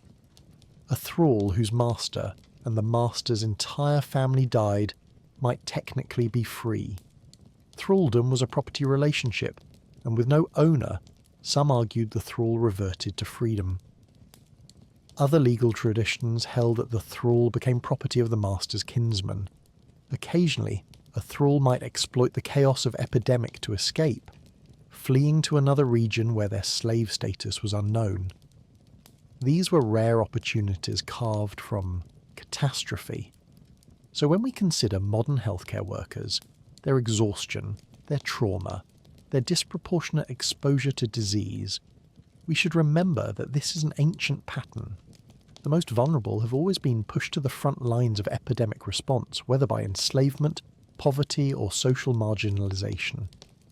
The difference now is that we at least claim to value their lives equally, even if we don't always protect them adequately. Vikings didn't even claim equality. Thralls were property that buried other property, and sometimes the owners too, until they themselves died, and were buried without ceremony by the next batch of property pressed into service. Chapter 16. When Trade Died on the Ships. Let us turn our attention now to the sea, because Viking commerce moved primarily by water, and water routes became disease highways during epidemic periods. The same ships that carried silver, silk and amber also carried pathogens across vast distances. A sailor who boarded a vessel healthy in Constantinople might be fevered by the time he reached the Black Sea, dead before Sweden, and his corpse the source of outbreak that killed dozens in a trading port he would never see. The merchant ship was a uniquely efficient disease incubator. Picture a Knar, a broad-beamed cargo vessel, sailing from Hedeby to Birka with a crew of 20 men and a hold full of trade goods. The journey might take 2 weeks in good weather. The crew lives in close quarters, often sleeping on deck or in makeshift shelters, sharing food and water from common supplies. They're exposed to cold, wet conditions that weaken immune systems. They work brutal hours managing sails and oars. If one man boards infected, the entire crew will be exposed within days. Now add the particular horror of disease progression during a sea voyage. When someone falls sick on land, they can be isolated, cared for, buried if they die. On a ship at sea, none of these options exist. The sick man lies on deck, exposed to elements, cared for by crewmates who must continue sailing the vessel. If he dies, his body might be given sea burial, wrapped and dropped overboard, or it might be kept on board if the crew believes proper land burial is owed. Either way, the contamination remains. The spaces he occupied, the supplies he touched, the air he breathed into, all remain part of the ship's environment. The darkest scenarios involved entire crews dying during passage. Ghost ships arriving in port with no living crew aren't just maritime legend.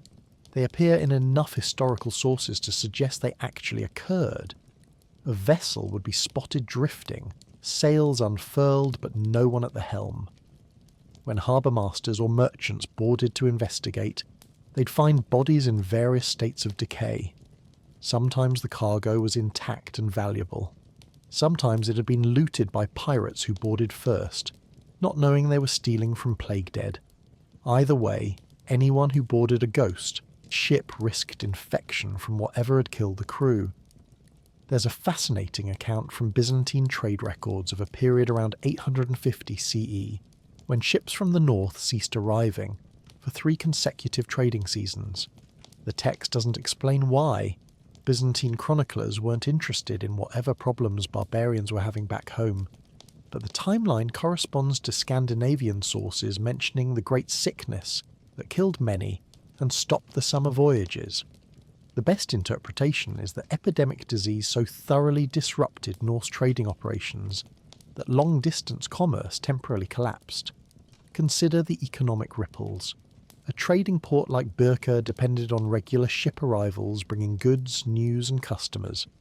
When ships stopped coming, either because crews were dead, or because ports closed to prevent disease entry, or because merchants refused to risk the journey, the entire economic system seized up. Craftspeople who made goods for export lost their markets. Merchants who'd advance credit for expected cargoes went bankrupt. Communities dependent on imported grain faced starvation. The disease didn't have to reach these places to harm them.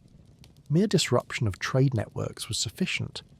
Port cities faced impossible decisions when ships arrived with sick crew. Allow the ship to dock and risk introducing disease to your population. Turn the ship away and violate commercial agreements, possibly starving your own people of needed goods, and condemn the crew to die at sea. Some ports apparently instituted crude quarantine measures, requiring ships to anchor offshore for a period before docking, or only allowing cargo transfer without crew coming ashore. But these measures were inconsistent and often ineffective. Archaeological evidence of maritime disease spread is indirect but suggestive. At trading port sites like Reeb and Hedeby, we sometimes find burial periods with elevated mortality that correspond to trading season, summer months when ships arrived most frequently. The pattern suggests disease arriving with maritime commerce.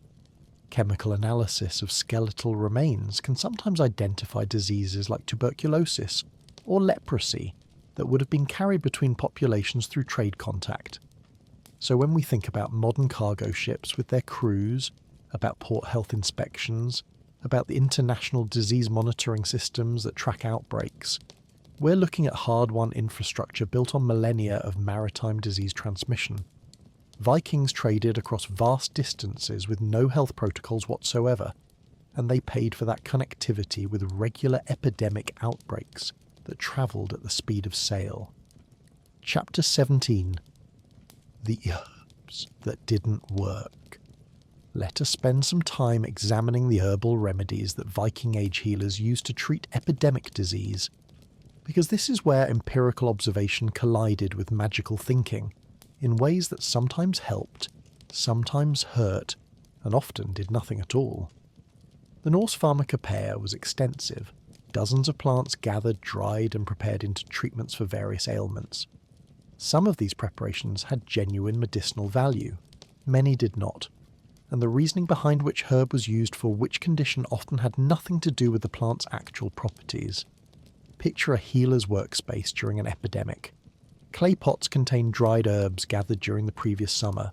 There's feverfew for fever, yarrow for wounds, mugwort for women's complaints, elderbark for coughs, garlic in various preparations, wormwood for parasites. The healer prepares these according to formulas passed down through generations of women, mixing dried leaves with animal fat to make poultices, steeping bark in hot water to make teas, grinding roots into powder to mix with honey. Each preparation requires specific procedures, some gathered at full moon, some spoken over with Galder, some mixed in particular vessels. Some of these remedies had marginal effectiveness. Feverfew does contain pythanoride, which has mild anti-inflammatory properties. It might have slightly reduced fever, though not enough to save someone with severe infection. Yarrow contains salicylic acid, the active component in aspirin, so using it for pain and inflammation wasn't completely wrong. Garlic has mild antimicrobial properties that might have helped with some bacterial infections, though not at the concentrations typically used. But here's what made Norse herbalism problematic. The theoretical framework guiding herb selection was based on the doctrine of signatures, the belief that plants' appearance indicated their use. A plant with leaves shaped like lungs, hepatica, was used for lung ailments, despite having no actual effect on respiratory infections. A plant with red sap, bloodroot, was used for blood diseases, despite being mildly toxic. This system occasionally worked through pure coincidence, but more often led healers to waste time on ineffective treatments, while patients died of treatable conditions. The preparation methods sometimes destroyed whatever active compounds the plants contained. Boiling certain herbs too long broke down their medicinal components. Mixing herbs together created chemical reactions that neutralised effectiveness. Storing dried herbs too long or in poor conditions led to degraded compounds. And the dosing was pure guesswork. No standardised measurements, no understanding of therapeutic ranges versus toxic doses. A treatment that worked at one dose might kill at another, and healers had no way to know which was which. Perhaps most tragically, some remedies were actively harmful. Certain herbs used to strengthen the blood were actually toxic and added kidney or liver damage to whatever disease was already killing the patient. Bloodletting, often accompanied by herbal treatments, removed fluids and nutrients that fevered bodies desperately needed. Inducing vomiting, or diarrhea in patients who were already dehydrated from disease, hastened death while seeming to purge the illness. The healer's sincere efforts made things worse. There's a burial from Iceland that illustrates this perfectly. The grave contained an elderly woman surrounded by pouches of herbs, feverfew, yarrow, mugwort, and several other plants. Chemical analysis of her skeletal remains showed she had died with a severe respiratory infection, probably pneumonia. The herbs surrounding her represent everything her community tried to save her. None of it worked. She died despite the best medical intervention available, which was inadequate to the challenge of bacterial pneumonia without antibiotics. But what makes this truly dark is that Vikings couldn't learn from failure effectively. When an herbal treatment didn't work, the explanation was never, "This herb doesn't actually cure this disease." Instead, it was, "The herb wasn't gathered properly, the preparation wasn't done correctly, the Golda wasn't sung powerfully enough, the patient was too far gone, the spirits were too angry to be appeased." Every failure had an explanation that preserved belief in the treatment system itself. There was no framework for concluding that the entire approach was wrong. Occasionally, though, empirical observation did lead to useful practices. Some communities figured out that people who drank certain herb teas got less sick during outbreaks. Probably these herbs had mild immune-supporting properties, or simply ensured adequate hydration. These observations spread through trade networks and personal communication, but they spread as this works without any understanding of why, which meant the practice couldn't be refined or improved. If the herb became unavailable, there was no way to identify what component made it effective and find substitutes. The most haunting aspect is the hope these remedies represented. When a mother prepared feverfew tea for her dying child, she was doing something, taking action against helplessness, wielding whatever tools her culture provided against the terror of watching your child die. The remedies didn't work, but they weren't nothing. They were love and desperation, and the human refusal to accept mortality without fighting. That the fight was futile doesn't make it less meaningful to the people who fought. So when we swallow antibiotics or antivirals today, we're benefiting from a revolution in understanding that occurred long after the Viking Age. We know what's in the medicine, how it works, what dose is effective, what side effects to expect. Vikings had plants, guesswork, and hope. Sometimes hope kept people going long enough for their immune systems to win without help, but usually hope just made the death slower and the grief more complicated. Chapter 18. The Shamanic Death Song. Now let us examine the spiritual interventions attempted during epidemic disease, because healing in Norse culture wasn't separate from religion. It was fundamentally religious. The Seda practitioners, the Volur, the Gothi and Githya who serve the gods, all of these spiritual specialists were called upon when pestilence struck. They brought rituals, songs, sacrifice, and rune magic to bear against invisible forces killing their communities. And like the herbal healers, their sincere efforts were largely futile, though occasionally powerful in psychological and social ways. Picture a Völva arriving at a settlement in the grip of coughing death. She's an elderly woman, respected for her spiritual power, dressed in distinctive clothing that marks her profession. A blue cloak, cat fur garments, a staff carved with protective symbols. She demands specific preparations. A high seat must be prepared for her. Certain foods must be available. Other women must be gathered to sing the Vardlokur, the spirit songs that allow her to enter trance and communicate with supernatural forces. The ritual itself is theatrical and powerful. The vulva sits on her high platform while women form a circle around her, singing. The singing goes on for hours, repetitive and hypnotic. The vulva enters altered consciousness, whether through the singing, through preparation herbs, through genuine trance state, or through performative expectation. She begins to speak, her voice changed, sometimes shaking, sometimes eerily calm. She's supposedly communicating with spirits, with ancestors, with the landvetir, land spirits, or the gods themselves, asking what has angered them and what must be done to restore peace. The dark reveal here is that these marathon spiritual sessions could last for days. A vulva might sing and chant for 9 days straight, a sacred number in Norse numerology, pausing only briefly for food and rest. She works herself to exhaustion trying to diagnose the supernatural cause of the outbreak and prescribe remedy. And all the while she's in constant close contact with sick and dying people, breathing the same air, handling the same objects, exposing herself to maximum infection risk. There's an account preserved in Eric's Saga Rauda of a vulva named Thorbjorg who was summoned to a settlement during a time of famine and sickness. She performed the elaborate seance ritual involving the Vardlokur songs. When she emerged from trance, she proclaimed that the settlement had angered the spirits by accepting Christianity and abandoning proper sacrifice to the old gods. She prescribed elaborate offerings to Freya and Thor. The settlement complied, slaughtering valuable animals they could barely afford to lose.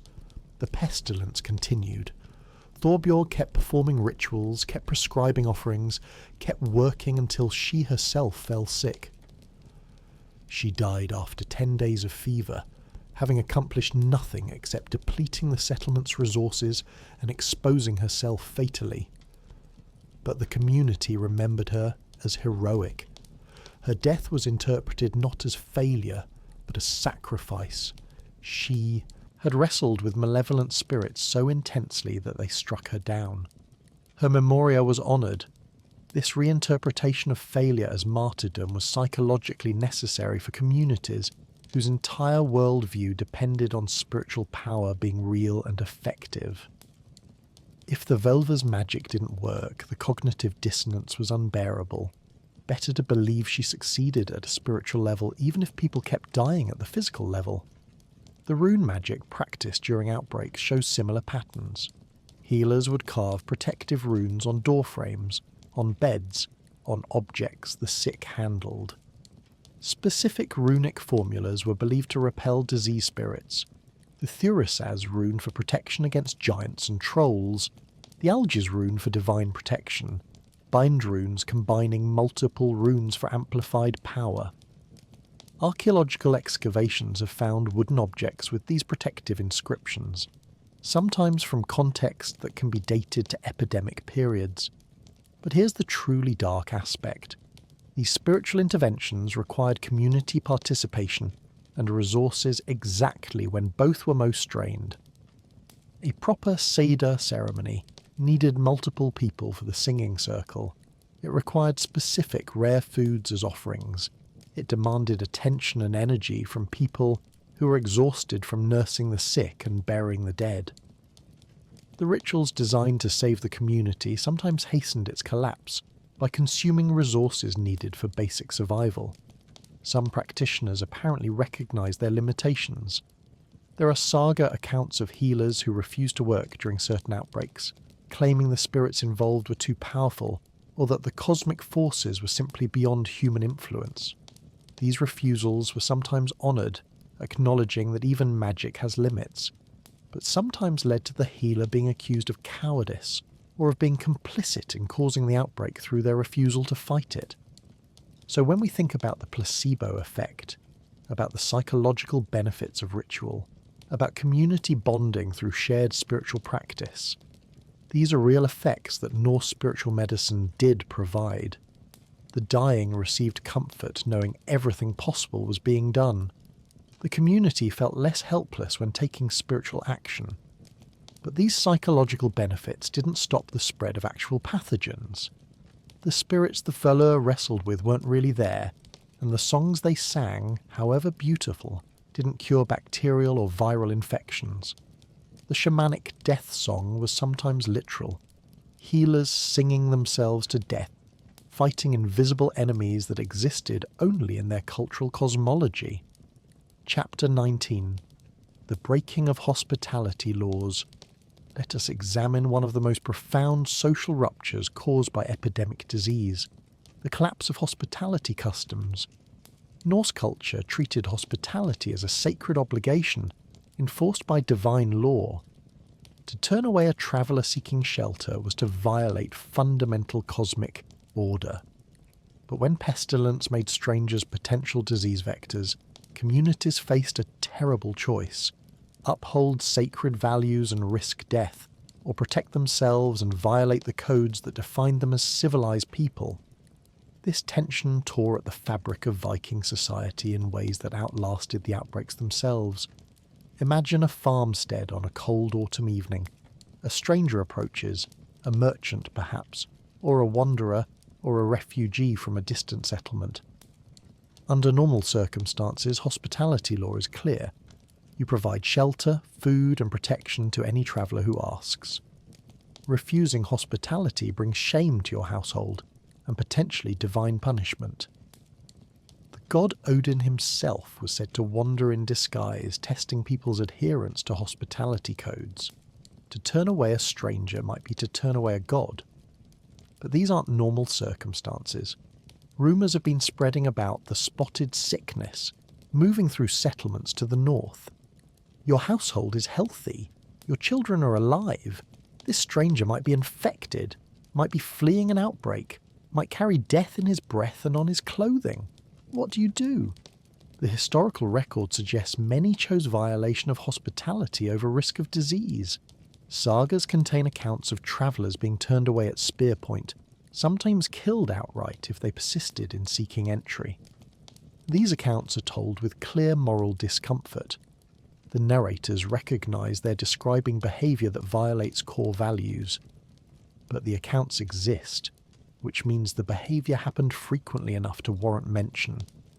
Picture the psychological state of someone turning away a traveller in winter. You're condemning them to probable death from exposure. You're watching them plead for mercy, perhaps with children in tow. You're doing something your entire culture has taught you is wrong. Not just impolite or unkind, but cosmically wrong, an act that upsets the balance between human and divine realms. But you're protecting your family from a threat you can see killing people in neighbouring settlements. The moral weight is crushing. What makes this truly dark is that refusing hospitality often didn't even work. The disease you feared might already be in your household, incubating, invisible, waiting. Or it might arrive through other vectors, trade goods, animals, your own family members returning from travel. You violated sacred law for nothing. Your children still died, and you carry the guilt of having turned away desperate people along with the grief of having lost those you tried to protect. There's a saga account of a man named Grim who turned away a Christian missionary seeking shelter during an epidemic year. Grim feared the foreigner carried disease. The missionary cursed Grim and his household before departing. Within a week, Grim's household was stricken with illness. Everyone survived, but the timing convinced Grim that the missionary's curse had power. He converted to Christianity afterward, believing the Christian god had punished him for his lack of charity. The saga presents this as a conversion miracle, but it's more likely a coincidence misinterpreted through supernatural framework. Either way, Grim spent the rest of his life carrying guilt for his violation of hospitality, regardless of whether that violation actually caused his family's illness. Archaeological evidence of this hospitality breakdown is indirect but present. Some Viking Age roads show evidence of bodies that were never properly buried, remains found in ditches or shallow scrapes. suggesting people who died while travelling and weren't given the burial hospitality normally demanded. These might represent travellers who were refused shelter, died of exposure or illness, and were left where they fell because even the duty to bury strangers was suspended during epidemic fear. The social rupture extended beyond individual encounters. Some settlements apparently closed themselves off entirely during outbreak periods, posting guards at approaches to turn away anyone not from the immediate community. This was effective disease control, but catastrophic for social networks that depended on movement and exchange. Family members travelling to visit kinsmen were turned back. Merchants couldn't reach markets. Information about disease spread or survival strategies couldn't travel because the messengers were barred entry everywhere. The return to normal hospitality after epidemic periods was apparently difficult. Communities that had turned away travellers remembered their violations. Individuals who had been refused shelter remembered those who refused. Trust networks that had taken generations to build were shattered by epidemic-driven selfishness.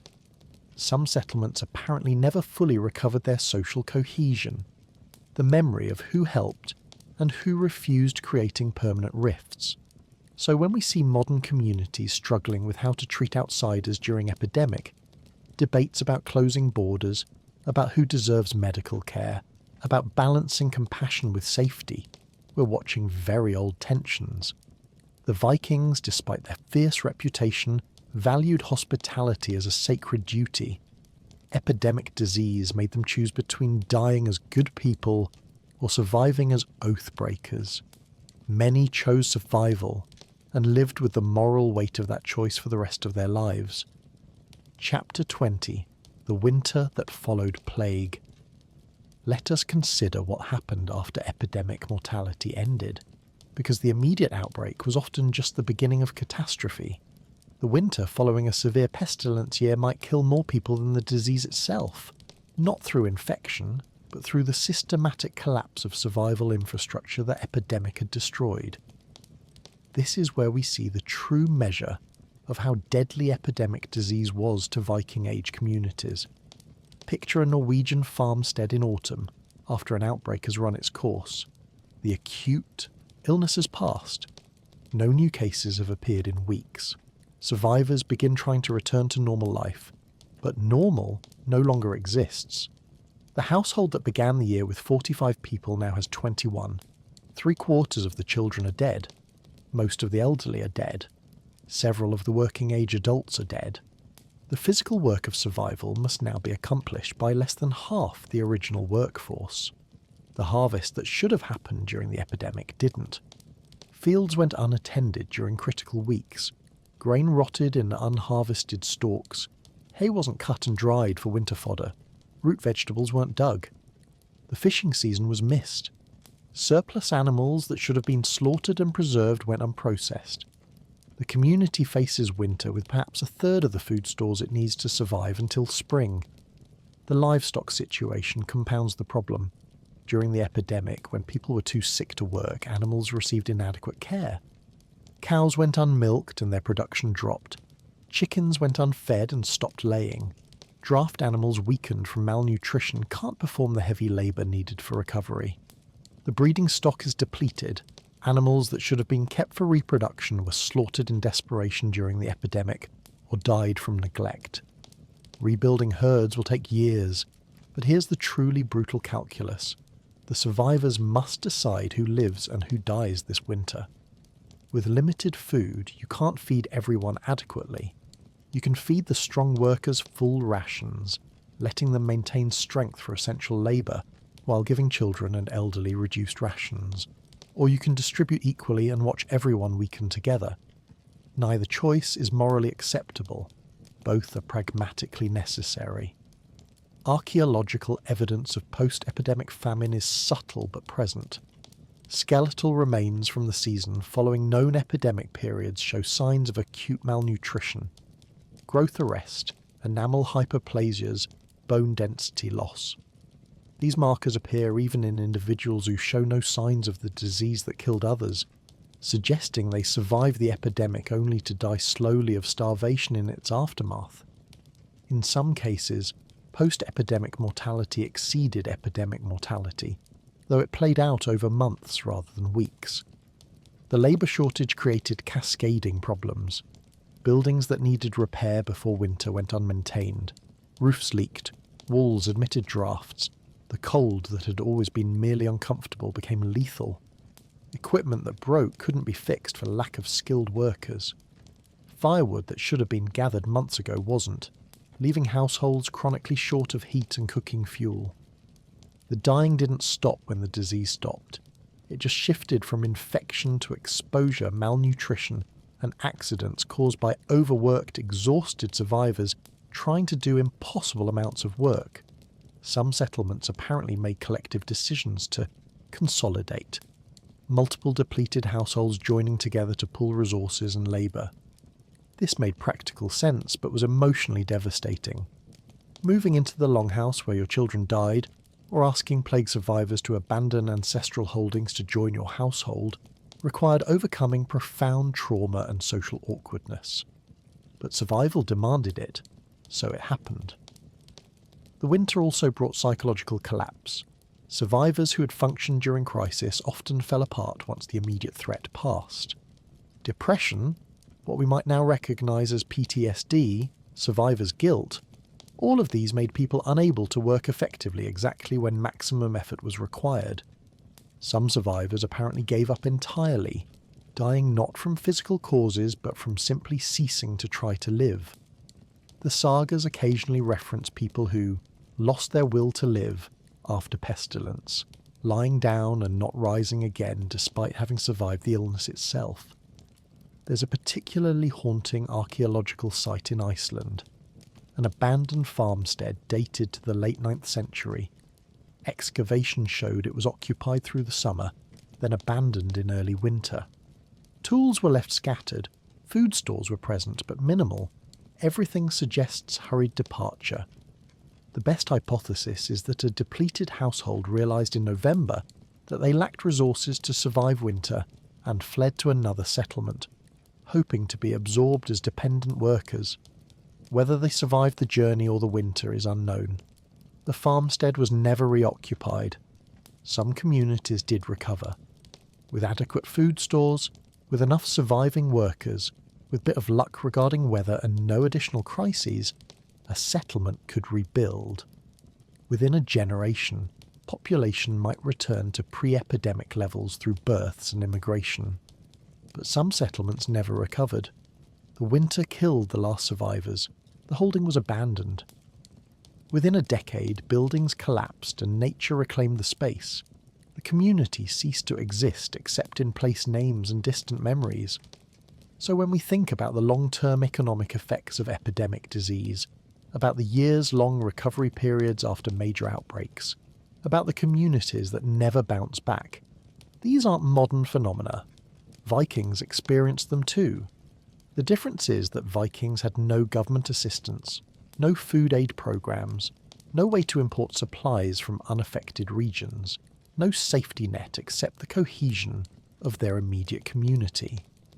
An epidemic disease shattered that cohesion, leaving survivors to face winter with depleted resources, broken spirits, and the grinding knowledge that surviving the disease was sometimes just the first challenge in a long chain of mortal threats. Chapter 21. Orphans and Broken Families. Let us spend time now with perhaps the most vulnerable survivors of epidemic disease, the children who outlived their parents. Norse society had no orphanages, no formal child welfare systems, no government institutions to care for parentless children. When epidemic killed adults and spared children, a less common pattern than the reverse, but one that did occur, the surviving children faced an uncertain future that often led to lives of poverty, servitude, or early death. Their fate depended entirely on whether extended family or community were willing to absorb them. Picture a girl of 8 named Sigrid whose entire immediate family dies during an outbreak of flux, what we'd recognise as dysentery or cholera. Her father, mother, and 2 younger siblings all die within a week. Sigrid survives. possibly due to random immune variation, possibly because she happened to drink from a cleaner water source, possibly through pure chance. When the immediate crisis passes, she's alone in a longhouse that's legally her father's property, surrounded by her family's possessions, with no clear status in the community. Under ideal circumstances, Sigrid would be taken in by her father's kinsmen, uncles, cousins, her grandfather if still living. Norse inheritance law and kinship obligation theoretically protected orphans, ensuring they'd be raised within the family network and eventually inherit their father's property. But epidemic disrupted these protective structures in multiple ways. First, the extended family might have been equally devastated by disease, leaving no one with capacity to take in additional dependents. Second, inheritance disputes often arose when orphaned children came with property claims. Their guardian controlled that property until the children reached adulthood, creating temptation to abuse or eliminate the children to gain permanent control of assets. The darker possibility was that Sigrid, as a female orphan, might be married off immediately to whoever would take her, regardless of age appropriateness. An 8-year-old girl represented future labour and future childbearing, and a household depleted by epidemic deaths might see value in acquiring her, even if they had no particular affection for her. She might spend the next decade effectively enslaved in a household that had accepted her only for economic utility, waiting to be old enough for marriage to an alliance partner who had been promised her father's property as bride price. The worst outcome was that no one would take her. Communities strained by epidemic couldn't afford to support non-productive dependents out of pure charity. A child who had no living kin, or whose kinsmen refused responsibility, might be reduced to begging, to thraldom, or to simply wandering until starvation or exposure killed them. The sagas occasionally reference masterless children, roaming after pestilence years, orphans who had fallen through all social safety nets and existed in limbo between recognised social categories. Archaeological evidence of orphan fates is difficult to isolate, but some patterns are suggestive. Child graves from epidemic periods sometimes show evidence of inadequate nutrition in the years following the outbreak, suggesting children who survived disease but then lived in poverty or neglect. One particularly disturbing grave from Norway contains the remains of 3 children, aged approximately 6 to 10, buried together in what appears to be a hasty interment with no grave goods. The dating suggests this burial occurred a year or more after a major outbreak. The hypothesis is that these were orphaned siblings who died together of starvation or exposure, having no one to care for them after their family's death. Male orphans faced different challenges. A boy who survived epidemic might be seen as future labour, making him more valuable to surviving households. But he also might be resented as a competitor for limited resources, particularly if he came with inheritance claims to property or status. If his father had been a warrior or chieftain, the boy's existence represented a future challenge to whoever had assumed his father's position. These boys sometimes disappeared under suspicious circumstances, deaths attributed to accidents or illness that might actually have been elimination of inconvenient heirs. There's a runic carved by a man who apparently recognised he was dying during an epidemic. The inscription names his 2 daughters and specifies that they should be given to his brother's household for raising, along with specific property that should support them. The will also includes a curse against anyone who violates these instructions. Whether the curse was effective is unknown. The daughters' names don't appear in any surviving genealogies, suggesting they either died young or were absorbed into households without maintaining separate identity. The psychological trauma of suddenly orphaned children is acknowledged nowhere in Norse sources. Children were expected to be resilient, to accept loss as part of life's natural course, to move forward without the kind of emotional processing we'd now consider essential. An 8-year-old who watched her entire family die then was moved to a strange household where she was treated as servant or future bride, received no counselling, no grief support, no acknowledgement that what she'd experienced was traumatic. She was fed, housed, put to work, and expected to be grateful for survival. Some orphans did thrive. A child taken into a prosperous household that treated them well might eventually integrate fully into that family, inheriting property and making good marriages. But these positive outcomes depended entirely on individual kindness rather than structural protections. For every orphan who found genuine care, there were probably several who found exploitation, abuse, or abandonment. So when we think about modern foster care systems, about legal protections for orphaned children, about the assumption that children deserve care regardless of whether they have living parents, we're thinking about social innovations that emerged slowly over centuries. Vikings had kinship obligations that theoretically protected children, but epidemic disrupted those networks so thoroughly that orphans often fell through gaps with no backup system to catch them. The lucky ones survived to adulthood.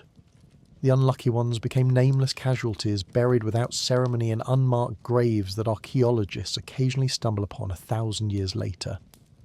Chapter 22. The Plague Speech. No one gave now. Let us examine what was absent during Viking Age epidemics. Centralised leadership and coordinated public health response. When pestilence struck a settlement, there was no emergency management system, no public health authority, no chieftain or thing assembly that took command and organised a community-wide response. Each household faced the crisis alone, with whatever resources and knowledge they possessed. This absence of coordination meant that effective strategies couldn't spread, that resources couldn't be pooled efficiently, and that the same mistakes were repeated in household after household as disease moved through populations. Imagine, for a moment, an alternative history where a Viking Jarl gathers his people as an outbreak begins. He stands before the Thing Assembly and gives what we might recognise as a public health address. The coughing death has appeared.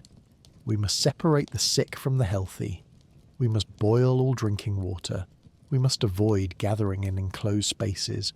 We must ensure food goes first to those who can work, while caring for the sick in isolation. This speech never happened.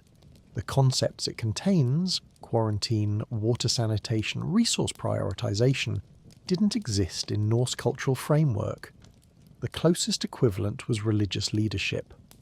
A Gothi, pagan priest, or Christian priest might address the community about spiritual responses to epidemic, what sacrifices should be made, what gods should be appeased, how the community had collectively angered divine forces. These speeches did occur, but they offered supernatural solutions to natural problems. We must sacrifice a white bull to Thor provided no actual disease control benefit, though it might have offered psychological comfort and social cohesion. What makes this absence particularly tragic is that some effective folk wisdom did exist, scattered across various communities. Some settlements had figured out that certain wells were good, while others caused sickness. Some families had learned that isolating sick members reduced spread. Some healers had observed patterns about who survived and who died, but this knowledge existed in fragments, held by individuals, with no mechanism for systematic collection and dissemination. A Jarl who had survived an outbreak in his youth couldn't give an emergency address sharing what he'd learned, because he had no framework for understanding that his observations were generalizable principles rather than one-time experiences. The Thing, assemblies, those local governance gatherings where free men made collective decisions, sometimes addressed epidemic peripherally. They might decide on religious responses, or settle inheritance disputes arising from mass mortality, or authorise resource redistribution. But there's no record of a Thing assembly making public health decisions in the modern sense. The very concept that disease could be managed through coordinated community action didn't exist in Norse political thought. Picture instead what actually happened. Each household responding individually, often in ways that worsened the crisis. One family practices bloodletting, weakening already sick members. Another family hosts a communal sweat bath, accelerating transmission. A third family hoards food, refusing to share even as their neighbours starve. a fourth family flees, carrying infection to new areas. There's no coordination, no shared strategy, no leadership saying everyone must do this specific thing for collective survival. It's chaotic, individualistic response to a problem that required collective action. The absence of organised leadership meant that resource distribution was entirely based on pre-existing social hierarchies and family loyalties rather than need or strategic value. A wealthy household might hoard food while their thralls starved, even though the thrall's labour was essential for community recovery. A jarl might allocate resources to his immediate kinsmen while other households collapsed, even though those other households included craftspeople or farmers whose skills were irrelevant to hierarchy but crucial for survival. Archaeological evidence of this organisational void is indirect. We see settlements that collapsed entirely, everyone dead or scattered, when coordinated response might have prevented complete disaster. We see mass graves suggesting overwhelming mortality that could have been reduced by basic sanitation or isolation practices. We see abandonment patterns suggesting communities gave up and fled rather than organising collective resistance to disease. The absence of coordination is visible in its consequences. There's a comparison worth making to later medieval responses. When the Black Death struck Europe in the 14th century, cities and regions attempted organised responses, quarantines, border closures, public health ordinances. These measures were often ineffective or poorly implemented, but they represented the concept that collective action might control disease. Vikings had no equivalent intellectual framework. Disease was either individual bad luck or collective divine punishment, but either way, not something human organisation could address. The Thing assemblies after epidemics sometimes passed new laws or customs in response to crisis. There are references to settlements changing inheritance laws to deal with orphan situations, or adjusting work obligations to account for reduced populations, but these were reactive measures, not preventive ones. They fixed problems after catastrophe rather than preventing catastrophe in the first place. So when we watch modern leaders giving emergency addresses during pandemics, when we see public health departments issuing guidelines, when we expect coordinated government response to disease outbreak, we're expecting something that took humanity millennia to develop. Vikings weren't uniquely disorganised. They simply lived in an era before the conceptual tools for organised epidemic response had been invented. Each household faced pestilence alone, armed only with inadequate folk wisdom and desperate prayer, while leadership that could have coordinated collective action remained forever silent because no one imagined such coordination was possible. Chapter 23. Reading omens in sickness. Patterns. Let us examine how Vikings tried to understand epidemic disease through observation and interpretation, because they weren't entirely passive in the face of pestilence. They watched carefully, noting patterns in who sickened and who remained healthy, correlating outbreaks with recent events and environmental changes. The problem was that they mixed accurate observations with supernatural causation, making it impossible to separate useful pattern recognition from meaningless superstition. This blend of insight and error characterised their entire approach to understanding epidemic disease. Picture a Velver or community elder during an outbreak, keeping careful mental records of the illness's progression. She notes that the disease appeared 3 days after the new moon. She observes that it struck the western end of the settlement first, then spread eastward. She sees that people who drank from the stone well got sick more often than those who used the stream. She notices that households that kept pigs seem to suffer higher mortality than those with only cattle. All of these are observations, some meaningful, some coincidental, all interpreted through a supernatural framework that makes them difficult to use effectively. The new moon correlation is meaningless. Diseases don't respect lunar phases, but the Velver doesn't know this. She interprets the timing as evidence that the disease is connected to moon magic or nighttime spirits. This leads to protective measures like avoiding moonlight or performing rituals at new moon, which do nothing to prevent disease spread but might make people feel they're taking action. The west to east spread pattern might actually be meaningful if there's a prevailing wind direction, or if the disease entered through a western port or road. But the Völva interprets it as evidence that the disease spirit is travelling with the sun's path, or that it's avoiding certain protective runes carved on eastern houses. The accurate observation gets wrapped in incorrect causation, making it useless for prediction or prevention. The well observation is potentially crucial if that well is contaminated with fecal material, people drinking from it or ingesting pathogens. This is exactly the kind of observation that should lead to changing water sources. And sometimes it did. Communities would abandon bad wells and switch to streams or springs.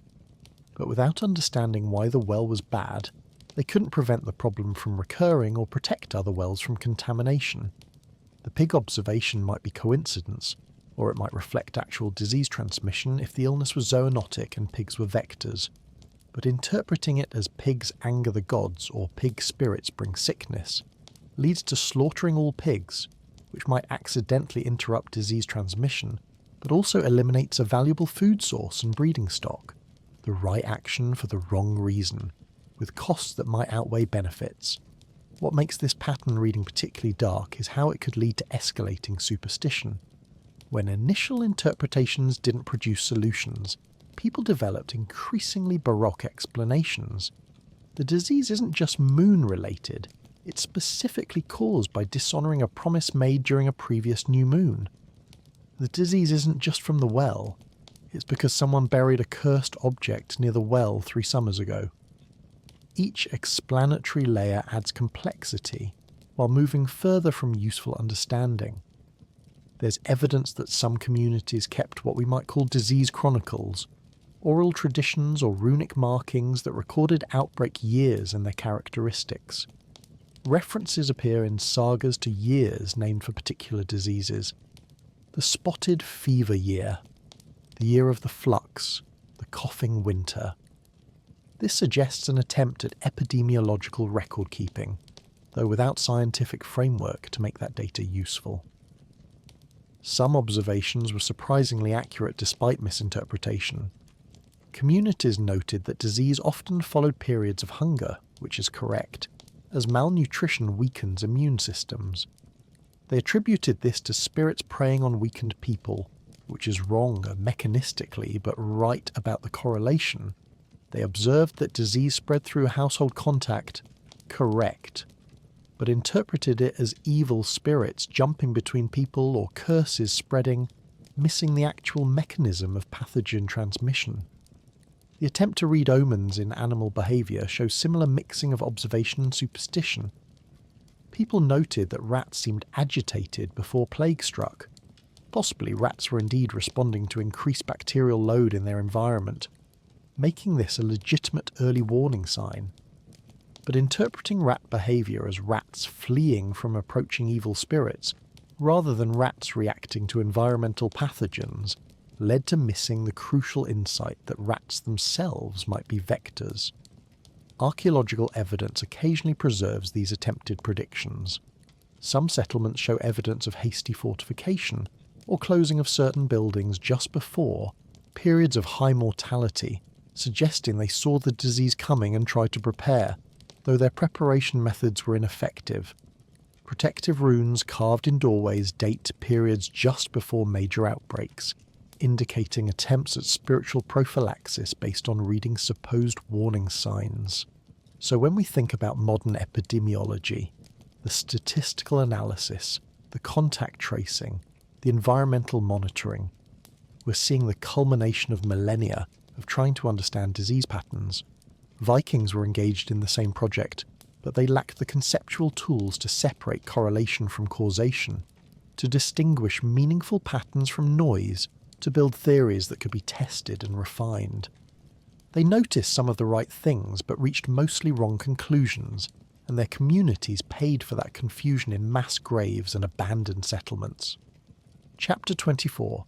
The Archaeological Record of Collapse.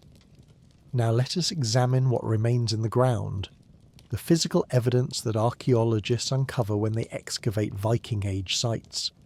Because some settlements didn't slowly decline or gradually shift locations.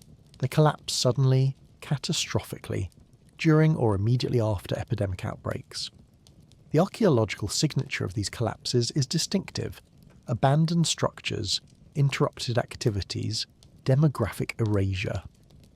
These sites tell stories of communities that cease to exist, sometimes literally overnight in historical terms, leaving only material traces for us to interpret centuries later. Picture an excavation in Iceland at a farmstead that radiocarbon dating places to the mid-9th century. The site shows normal occupation patterns through multiple seasons, hearth ash layers indicating regular fire use, midden deposits showing gradual accumulation of garbage, gradual wear on building foundations suggesting ongoing maintenance. Then, abruptly, the occupation signatures stop. The final hearth layer contains half-burned wood, as if a fire was left untended. The midden shows no final clean-up or organising of space. Tools lie scattered in work areas rather than stored properly. Most tellingly, the final occupation layer contains objects of value: a bronze brooch, iron tools, even some silver coins, that weren't taken when the site was abandoned. This pattern screams catastrophe. Under normal circumstances, a family moving to a new location would pack their valuables, clean out their dwelling, possibly even dismantle structural elements to reuse elsewhere. The presence of valuable objects left behind suggests the occupants either died too quickly to pack, fled in such panic that they couldn't stop to gather possessions, or intended to return but never did. When this pattern appears at a site datable to known epidemic periods, the hypothesis almost writes itself. Disease killed or scattered the population so suddenly that normal abandonment procedures were impossible. The mass graves we've discussed appear at some sites as the most unambiguous archaeological evidence of epidemic. But even more telling are the cemeteries that show sudden spikes in interment density during narrow time windows. Archaeological dating methods can sometimes narrow burial periods to within decades or even years.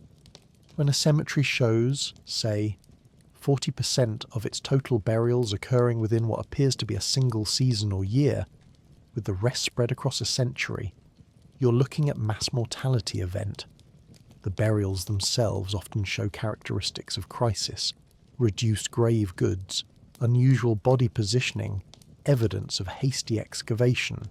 Some sites show evidence of abandonment followed by attempted reoccupation that failed. The archaeological sequence shows initial occupation, then a gap, then a brief period of new activity, then final abandonment. The interpretation: the original population died or fled during outbreak. Survivors or newcomers attempted to reclaim the settlement, but the site was cursed by its disease history, or the population base was too depleted to make the settlement viable, or secondary outbreaks struck the new occupants. The failed reoccupation attempts are almost more haunting than permanent abandonment, evidence of people trying to reclaim normalcy and failing. There's a particularly striking site in Sweden, where excavation revealed a longhouse that was apparently burned deliberately during or shortly after epidemic. The burn patterns and collapsed roof timbers suggest the fire was set intentionally rather than accidental. Inside the burned structure, archaeologists found multiple human skeletons, people who apparently died in place and were then burned with the building. The most plausible interpretation is that this was a desperate attempt at sanitation. Burn the infected building with its dead to somehow purify the space. Whether the burners themselves survived is unknown, but the settlement around this longhouse was permanently abandoned. The economic signatures of collapse are visible in artifact patterns. A normal occupation site shows gradual accumulation of broken pottery, worn-out tools, food waste, the detritus of daily life. Sites abandoned during crisis show different patterns. Complete ceramic vessels, normally broken ones were discarded, functional tools, stores of food or raw materials. These aren't the remains of communities that slowly declined. They're the frozen moments of communities that ceased functioning suddenly. Trading post sites sometimes show evidence of epidemic disruption through their import patterns. A a settlement relying on regular trade shows consistent foreign artifact types across its occupation period. When that flow suddenly stops, no Byzantine coins in layers where they were common before, no imported glass beads, no exotic ceramics. It suggests trade network disruption. This could result from many causes, but when the disruption coincides with mass grave periods or settlement abandonment, epidemic becomes the likely culprit. Skeletal analysis from these collapse period sites reveals the biological signatures of epidemic and its aftermath. Bones showing disease markers, periosteal inflammation from infection, specific lesions from tuberculosis or leprosy, stress indicators from fever. Concentrated in particular strata tell us diseases were present. But equally telling are the skeletons showing malnutrition markers in periods immediately following epidemic layers. People who survived disease only to slowly starve because the workforce and food production systems had collapsed. Perhaps most haunting are the sites that were never reoccupied. In Iceland particularly, some 9th century settlements were abandoned and their locations forgotten, until modern archaeological survey rediscovered them. These represent complete demographic erasure, entire communities that vanished from historical memory because literally no one survived to tell their story or claim their land. They existed, they died, and they were forgotten until archaeologists dug them up centuries later. So when you hear about archaeologists excavating Viking Age sites, remember they're not just finding artifacts and structures, they're reading a record of catastrophe, preserved in mass graves and abandoned tools and buildings that were left to collapse because no one remained to maintain them. The archaeological record is a graveyard of communities that epidemic disease removed from history, leaving only bones and broken pottery to mark where they once lived. Chapter 25. The Survivors Who Forgot Nothing. Let us end our examination with those who lived through epidemic and carried the memory forward.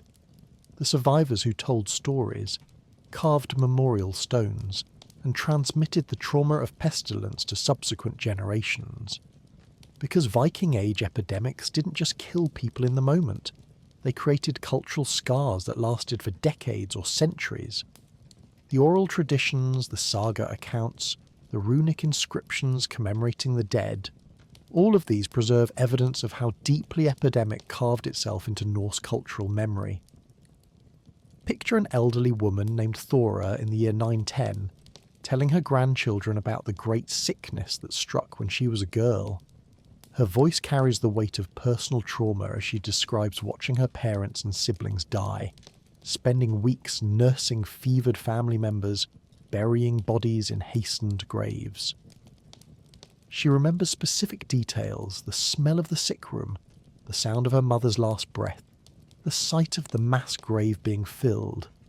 These memories have been with her for 50 years, surfacing in dreams, invoked at the graves of friends who died later, repeated in warning when new illness threatens the community. Thora's grandchildren will remember her stories. They'll tell their own children. Grandmother Thora survived the spotted fever that killed most of her family. The story will become part of family. Identity, repeated at gatherings, used as moral instruction. Be grateful you live in good times. Grandmother Thora knew real suffering. Over generations, the details will change, the specifics will blur, but the core narrative, pestilence came, many died, Thora survived, will persist. This is how cultural memory works. Personal trauma becomes family story, becomes cultural knowledge. The runic memorial stones provide physical evidence of this determination to remember. Some stones list multiple names, whole families or kinship groups lost to disease. One stone from Sweden lists 19 individuals with the phrase, all taken in one season. The stone itself represents enormous investment. Quarrying stone, carving runes, erecting the monument, all to ensure that these deaths would be remembered. The commissioners of the stone were saying, what happened here matters. These people mattered. This catastrophe must not be forgotten. Other inscriptions are more cryptic but equally powerful. A stone might simply say, Ranveig raised this stone for her family. No names listed, just her family, as if the totality of loss is too great to enumerate. Or a stone commemorates an individual who nursed the sick and lived, marking that person's survival as remarkable enough to merit permanent record. These compressed inscriptions carry volumes of unspoken grief and trauma. The sagas preserve epidemic memory in their own way, though often obliquely. Direct description of disease symptoms and deaths would be considered boring beneath the dignity of heroic literature. But saga authors include references to years of great sickness, to lineages that died out, to settlements that were abandoned because of pestilence. These passing mentions suggest widespread cultural familiarity with epidemic as a recurring threat, something that didn't need detailed explanation because everyone in the audience had family stories like Thora's. Some communities apparently developed permanent practices in response to epidemic memory. There are references to settlements that maintained isolated sick houses for treating fevered individuals, a crude quarantine system born from remembered disaster. Other communities developed specific ritual practices for dealing with epidemic dead, departing from normal burial customs based on collective memory that normal practices had contributed to disease spread. These adaptations represent genuine learning from catastrophe, even if the theoretical understanding remained flawed. The cultural trauma extended to social structures. Families that lost entire lineages remembered being strong before pestilence and weak after. Communities remembered the Jarls who fled versus those who stayed. The memory of who helped and who abandoned during crisis shaped social relationships for generations. Some families apparently never forgave other families for perceived betrayal during epidemic. Feuds that started with accusations of hoarding food or refusing hospitality during plague years could persist for decades. There's also evidence of epidemic memory shaping religious transformation. Some communities' conversion from Norse paganism to Christianity was apparently driven by epidemic experience. If the old gods couldn't or wouldn't protect against pestilence, perhaps the new god would.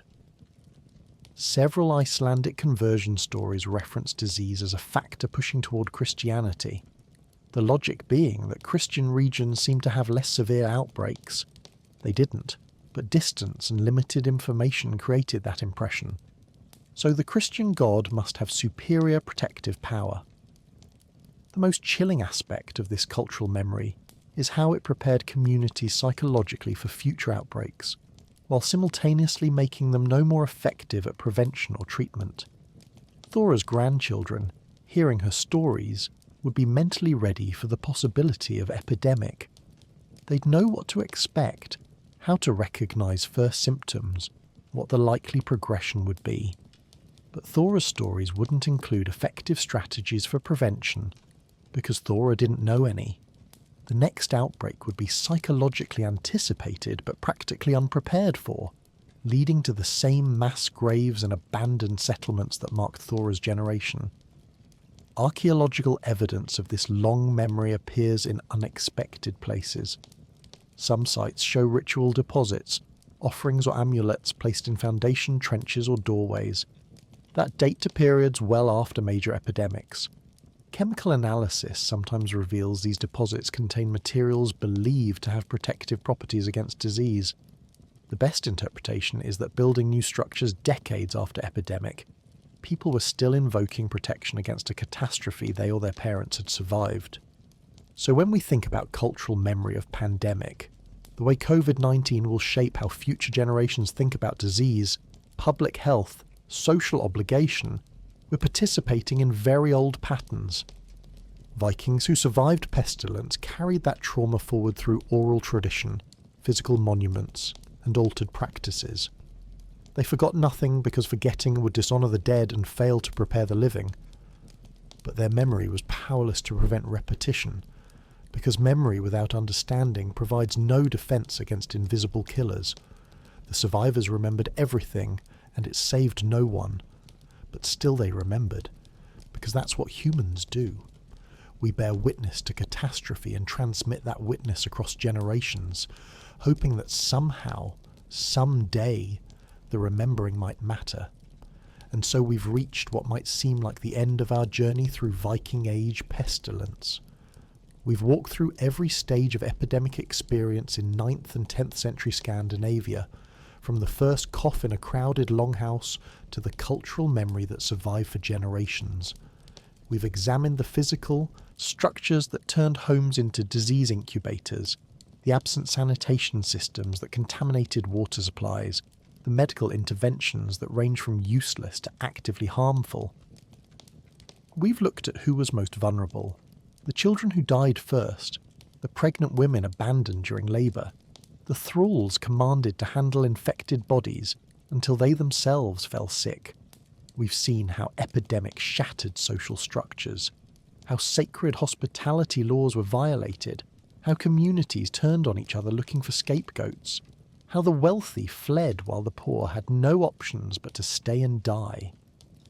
We've traced the aftermath, the winter starvation that followed epidemic, the orphaned children absorbed into households that might exploit or care for them, the settlements that collapsed entirely and disappeared from history.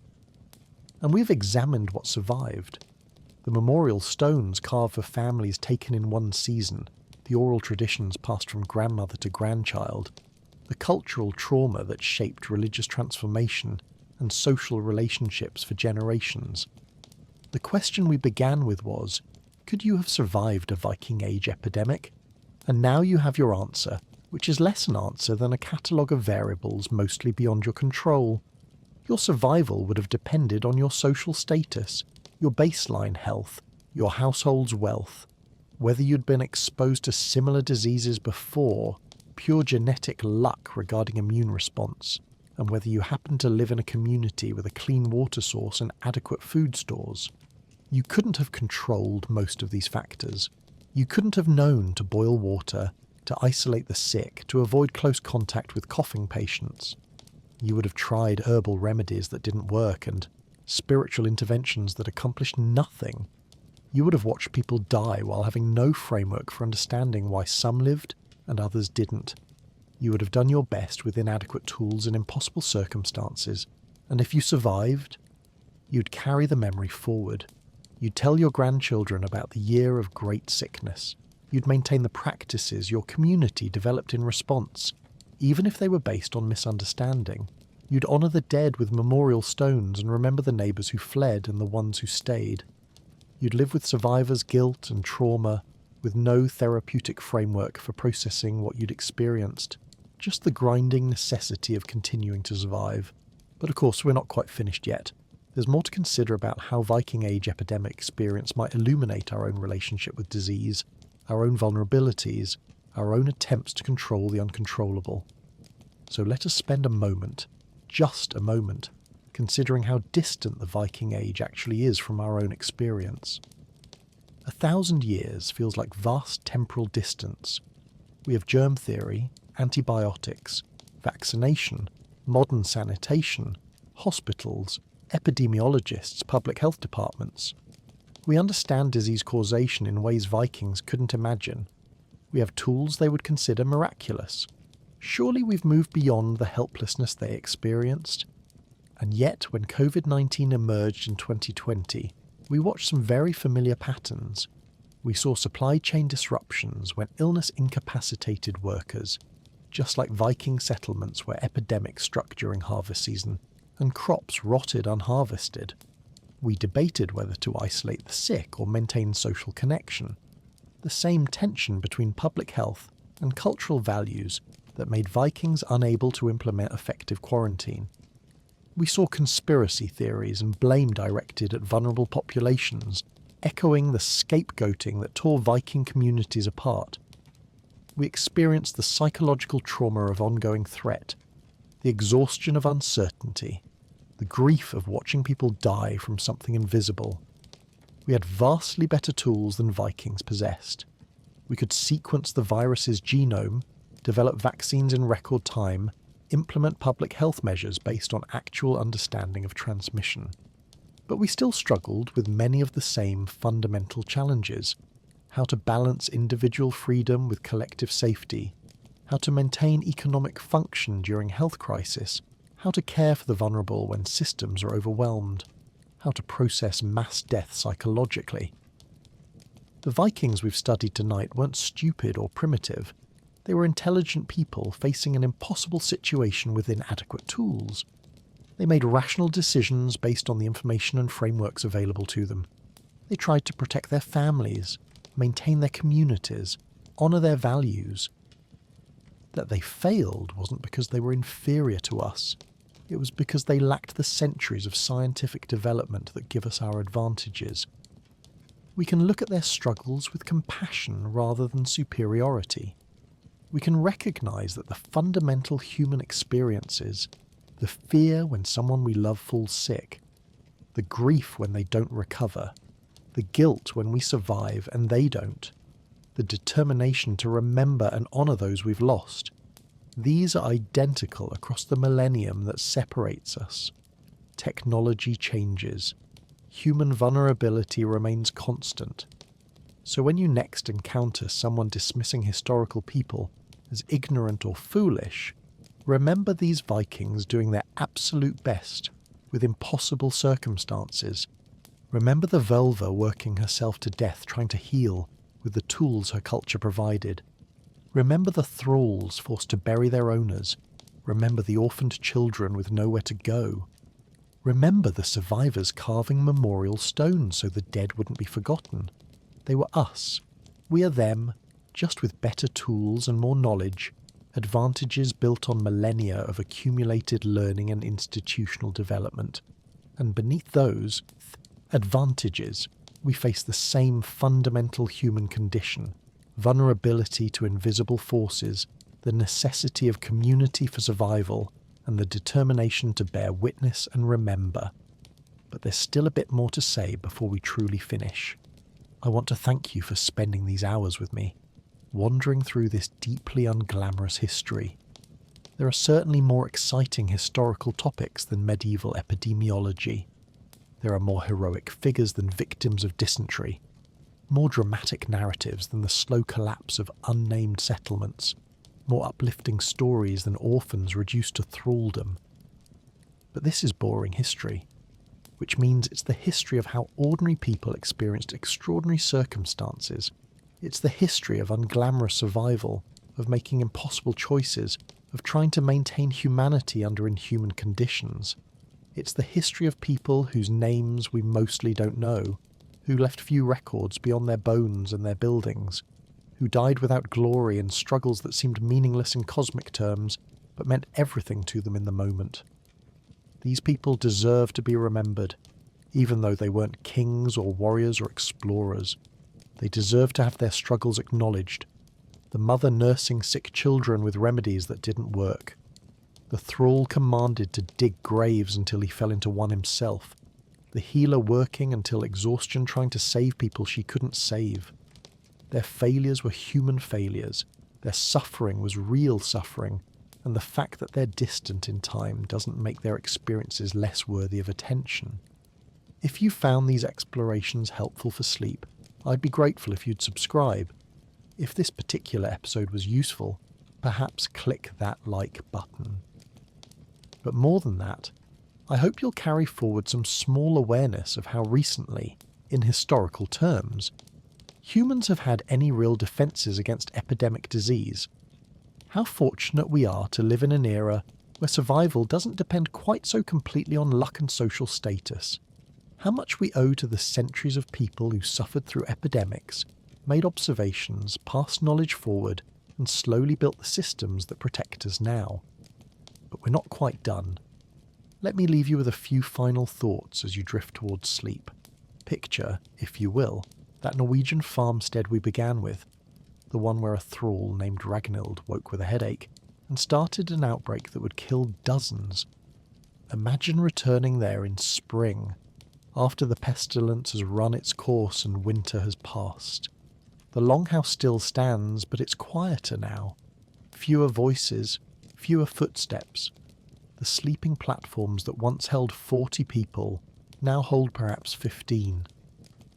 There are gaps in the household, absences that everyone feels but no one speaks about too directly. The elderly grandmother's spot by the hearth is empty. 3 of the 5 children who played there last summer are buried in the field beyond the house. Ragnhild herself survived, though she lost her sister and her infant nephew. Life continues because life must continue. The survivors plant crops, tend animals, repair buildings, prepare food. They remember those they lost. Of course they remember. But the dead don't feed the living, and the living must eat. Spring brings its own demands. Lambing season, planting time, the endless work of agricultural survival. The settlement rebuilds because there's no alternative except abandonment, and abandonment means acknowledging complete defeat. In a generation, new children will play where the old ones died. In 2 generations, only a few people will remember the names of those who died in the Great Sickness. In 3 generations, it might be just a story. Many died in grandmother's time. It was a difficult year. The specifics fade. The loss becomes generalized. Eventually, even the family stories cease, and all that's left is the archaeological record, the mass graves that excavators find centuries later, the memorial stones that archaeologists catalogue and photograph, the abandoned settlements that surveys identify as depopulated sites. But for now, in this spring morning after catastrophe, the survivors wake in their quieter longhouse. They breathe the cold morning air. They stir the embers and begin the day's work. They carry their trauma invisibly, process through whatever coping mechanisms Norse culture provided. Stoicism, pragmatism, faith in word and fate, the necessity of continuing to survive. And perhaps that's what's important to carry forward from this long meandering exploration, that humans survive. Not everyone, not always, but enough to continue.